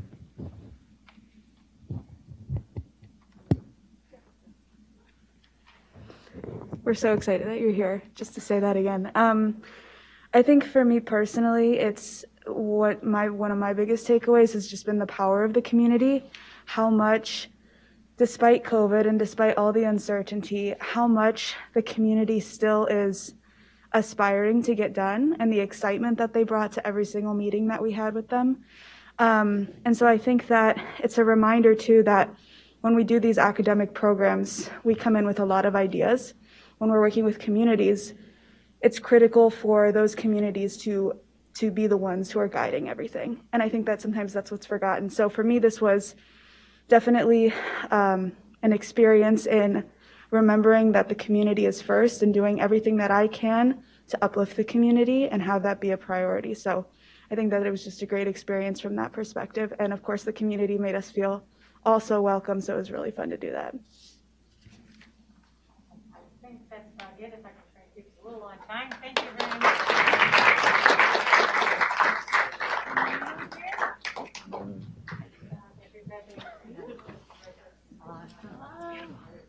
All right, so I'm excited to be introducing our last team of the morning.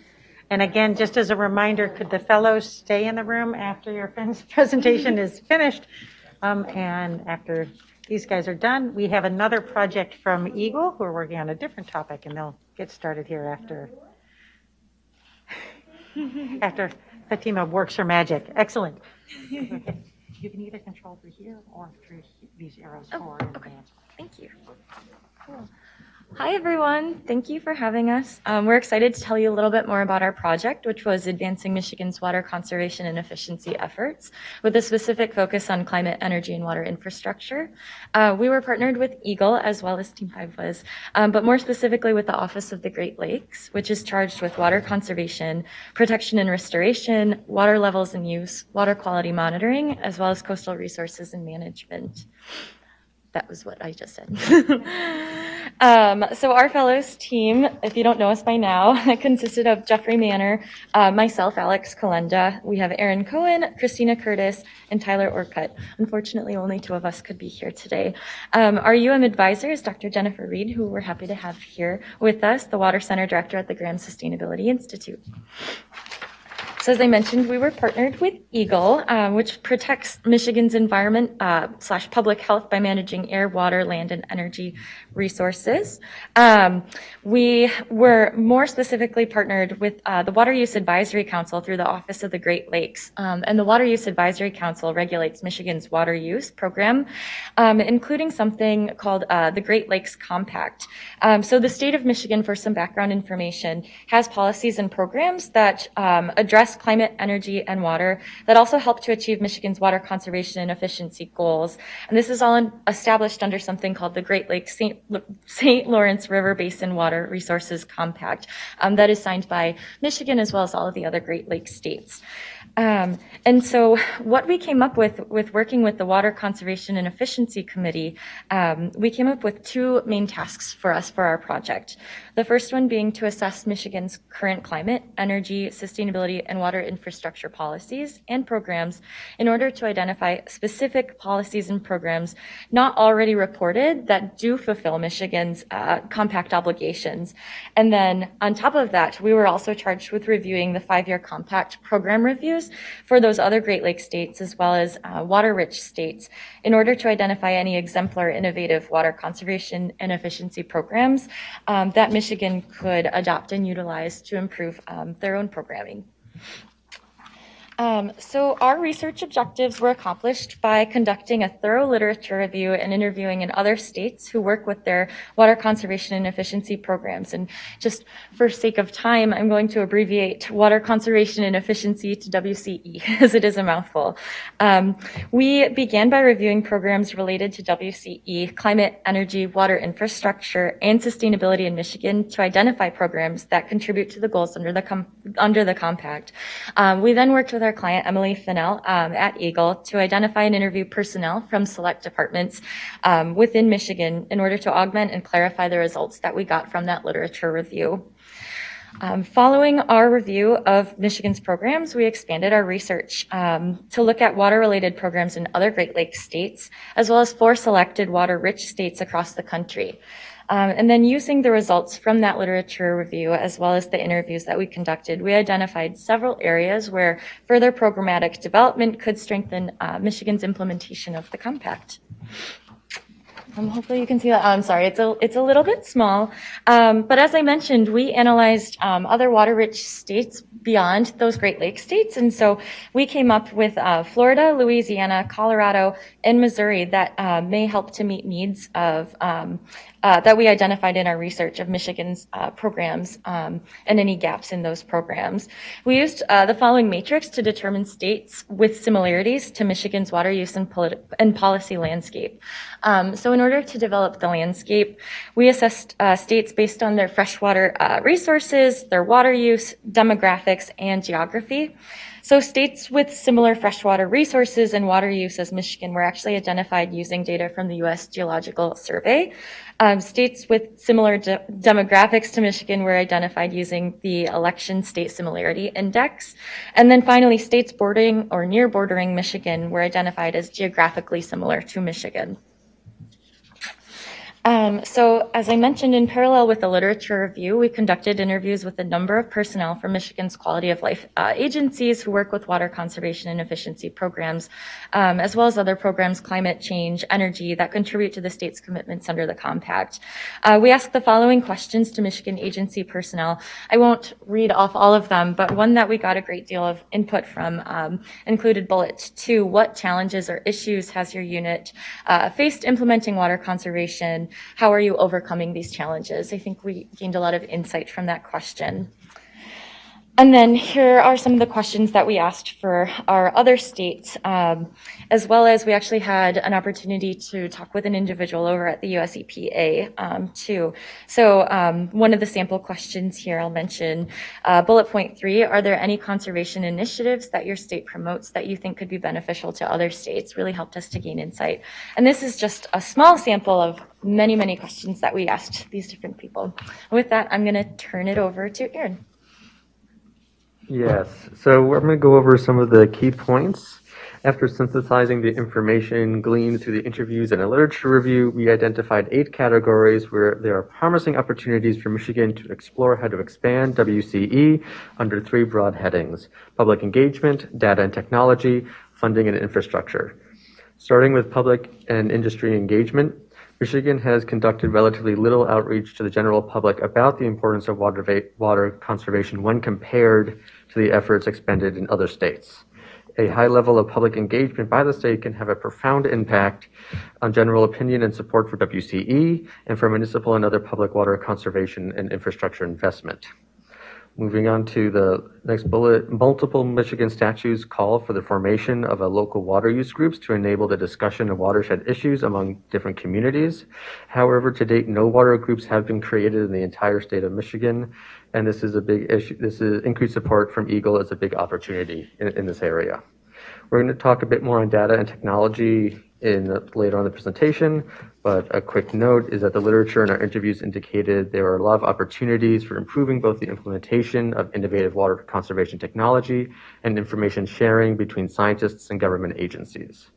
Ending with funding and infrastructure, insufficient funding at the federal level and limited staffing at the state level means that EGLE is not able to provide supplemental programming that aim at supporting voluntary water conservation and efficiency practices. To leverage existing resources, Michigan should infuse WC initiatives into all climate-oriented planning. Lastly, as the previous group discussed, Michigan's aging water infrastructure impacts both water quality and the conservation efforts. The Water Energy Nexus projects can have tremendous benefit across the state, and all new legislation focused on water energy should entail conservation metrics for both areas. Gotten focusing on a couple of key challenges within policy and culture, starting with our first policy bullet. Many policies and programs that we found are outside of the state that can be implemented are outside the scope of EGLE and require legislative action. This requires the political will to be there and knowledgeable policymakers on the eccentricities of water conservation. Moving on to scenario planning, this is an area where we saw great potential in the creation of formal plans and visioning exercises. However, it requires a good amount of additional funding from the state to EGLE to purchase the necessary planning support systems and ensure participatory planning. It also requires all impacted stakeholders to be at the table, and some may be hesitant due to historic and current inequities caused by all levels of government. This is a nice transition into our first bullet point for culture. We heard a lot in our interviews that many state officials that there's a large obstacle in convincing Michiganders of the need for water conservation due to the historic fact that Michigan is a water-rich state. However, climate change is here now, causing lengths of droughts to increase, followed by periods of increased rainfall. Scenario planning through the visual models enables the ability for people to see how their water consumption in their part of the state affects others, and vice versa. Lastly, improving water conservation and efficiency measures in the state must be coupled with water quality programs. Water quantity and water quality are interrelated. An example would be fixing, as they said, fixing leaks. Unfixed leaks in pipes can lead to massive water bills, but even if the leaks are fixed with better water conservation and efficiency technology, if the WC technology are not acting at their full potential if the water coming from the faucets is contaminated at any point from withdrawal to consumption. So the key challenges in sciences and technology, one challenge we really wanted to highlight is that there's identifiable gaps between current scientific knowledge and its application into existing rules and regulations.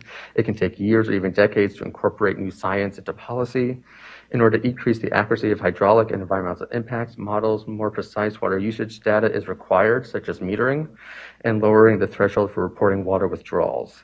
That's another point to iterate that collaboration with state universities and conservation groups not only advance scientific knowledge, they build trust with the community and educate the public. These collaborations should be built upon and expanded to increase water conservation and efficiency statewide. The largest collaboration is between EGLE and the Michigan State University Extension. However, there are many more potential university partners throughout the state that are not being utilized.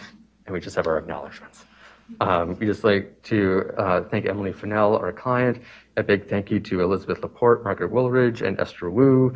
And a big thank you to our advisor, Dr. Jen Reed, and acknowledging all the people that we interviewed for this program. And thank you to the Dow Company Foundation for funding the program.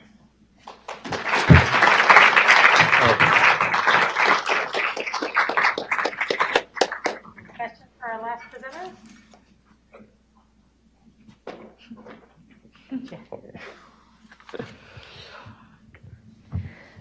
Thank you. So you worked a lot with the state of Michigan, but also other states. And what would you consider some of the more significant challenges that states face in doing this kind of work? I think one of the biggest things that we saw that a few states that have been mentioned that have kind of what we talked about data and working with the public, Wisconsin, New York, water is regulated by their public utility commissions. Water utilities are not regulated by the state of Michigan. So there's a whole entire system of data, resources, people available to talk about help utilities finance budgets, look at the facilities going on. That's a perk to Michigan where there's 2,000 separate individual utilities without that state kind of support. So that goes back to data and baseline. Michigan does not have a baseline data to do any kind of forecasting with.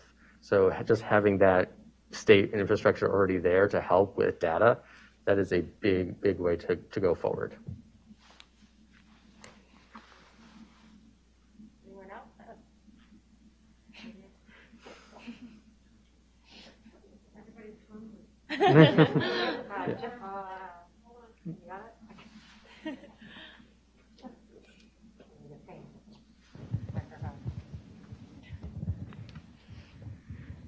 This is the same question some other groups have addressed, which is if there was a team to do this work going forward, what would you see the areas that you would encourage the next team to work on?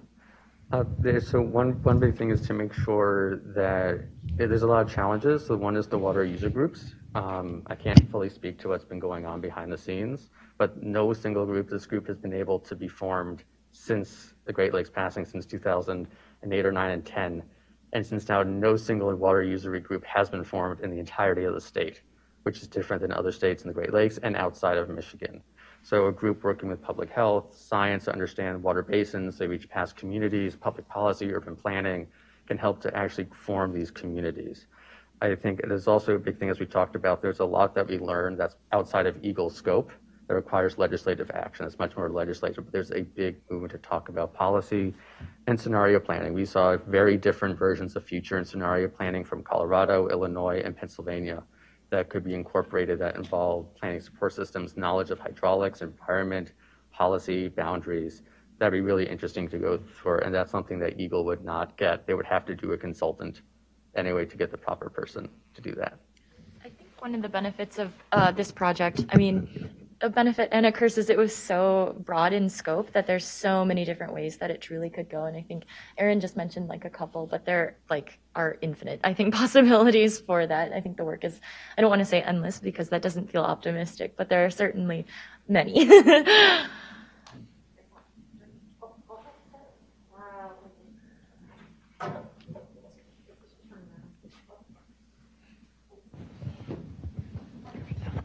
You mentioned this is louder than I thought. You mentioned the idea that it's difficult for Michiganders, like this sense that we need to conserve water. Do you have any practical tips on or turn up in your research from other water-rich states or, that have been able to change that mindset? So the best example was Colorado. The Colorado Water Conservation Board entailed a statewide scenario planning initiative. So there's 9 basins, each representing one river in Colorado, and the 9th is the Denver. Each basin was tasked to create various different low, medium, high future water consumptions based off of agriculture, economic, and understanding. Out of that little exercise, 34 different scenarios came out, and the basin saw how consumption in one side of the state visually impacts the other. And then from there, the Conservation Board, by consensus of every single 9 basins, took out 10 themes, and they created 5 different explorative scenarios for the state of Colorado to go through their water conservation. So that brought everybody to the table, and they could visually see how, if this basin doesn't do this, we're all screwed. We're all in this together, and how we need to do this water conservation as a team.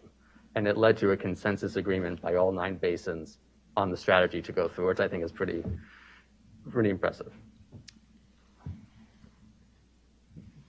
Last quick question.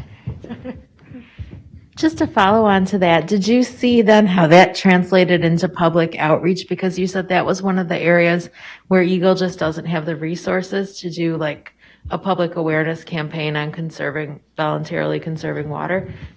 Do you have examples of that?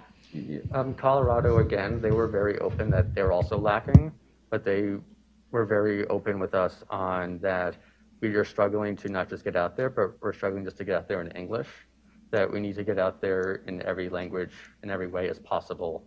And so they took that as well. Wisconsin also took out the initiative to go to industry fairs, not just to technical, and to go out and have someone from their Department of Natural Resources to be there whenever possible, hoping to do that as well. And then Missouri had another interesting system that's funded through a tax that was refunded by 80% of the state in 2018 to fund that people can apply to their water conservation district, which is a county, and every single county has 2 to 3 water conservation specialists that can go out to them, help them with their application, talk them through, and then they can get matching funds for water irrigation and water conservation technology. Missouri, I think, has spent $800 million in matching funds, something.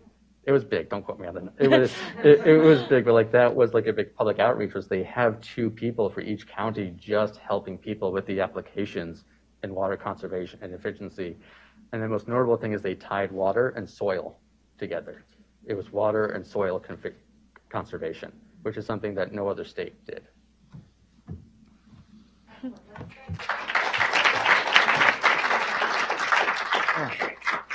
So excellent. Thank you. Thank you, all of the teams. Excellent presentation. While they're getting their Matawi tile recognitions, I'm just going to go through a few instructions before we move to the lunch portion of our, oops, I don't need 2 mics. Super mic'd. So just a few instructions. So only the fellows are going to remain here, and Jennifer and Mary, you don't get to leave just yet. And we'll start following Fatima's instructions for the photo op. For the rest of you, thank you very much for joining us this morning. There is a buffet that is set up outside in order for us to observe best practices.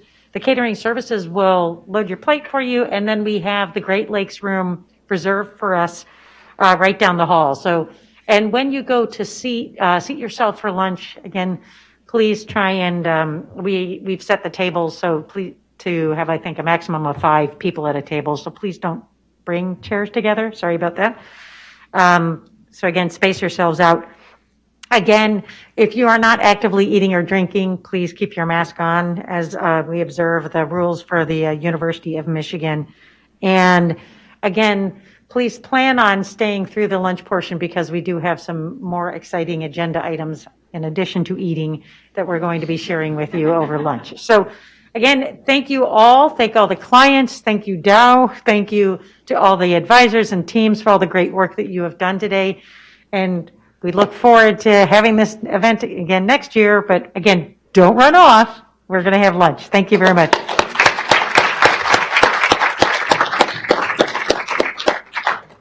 Super. So Fatima's going to give the fellows instructions on what we should be doing next.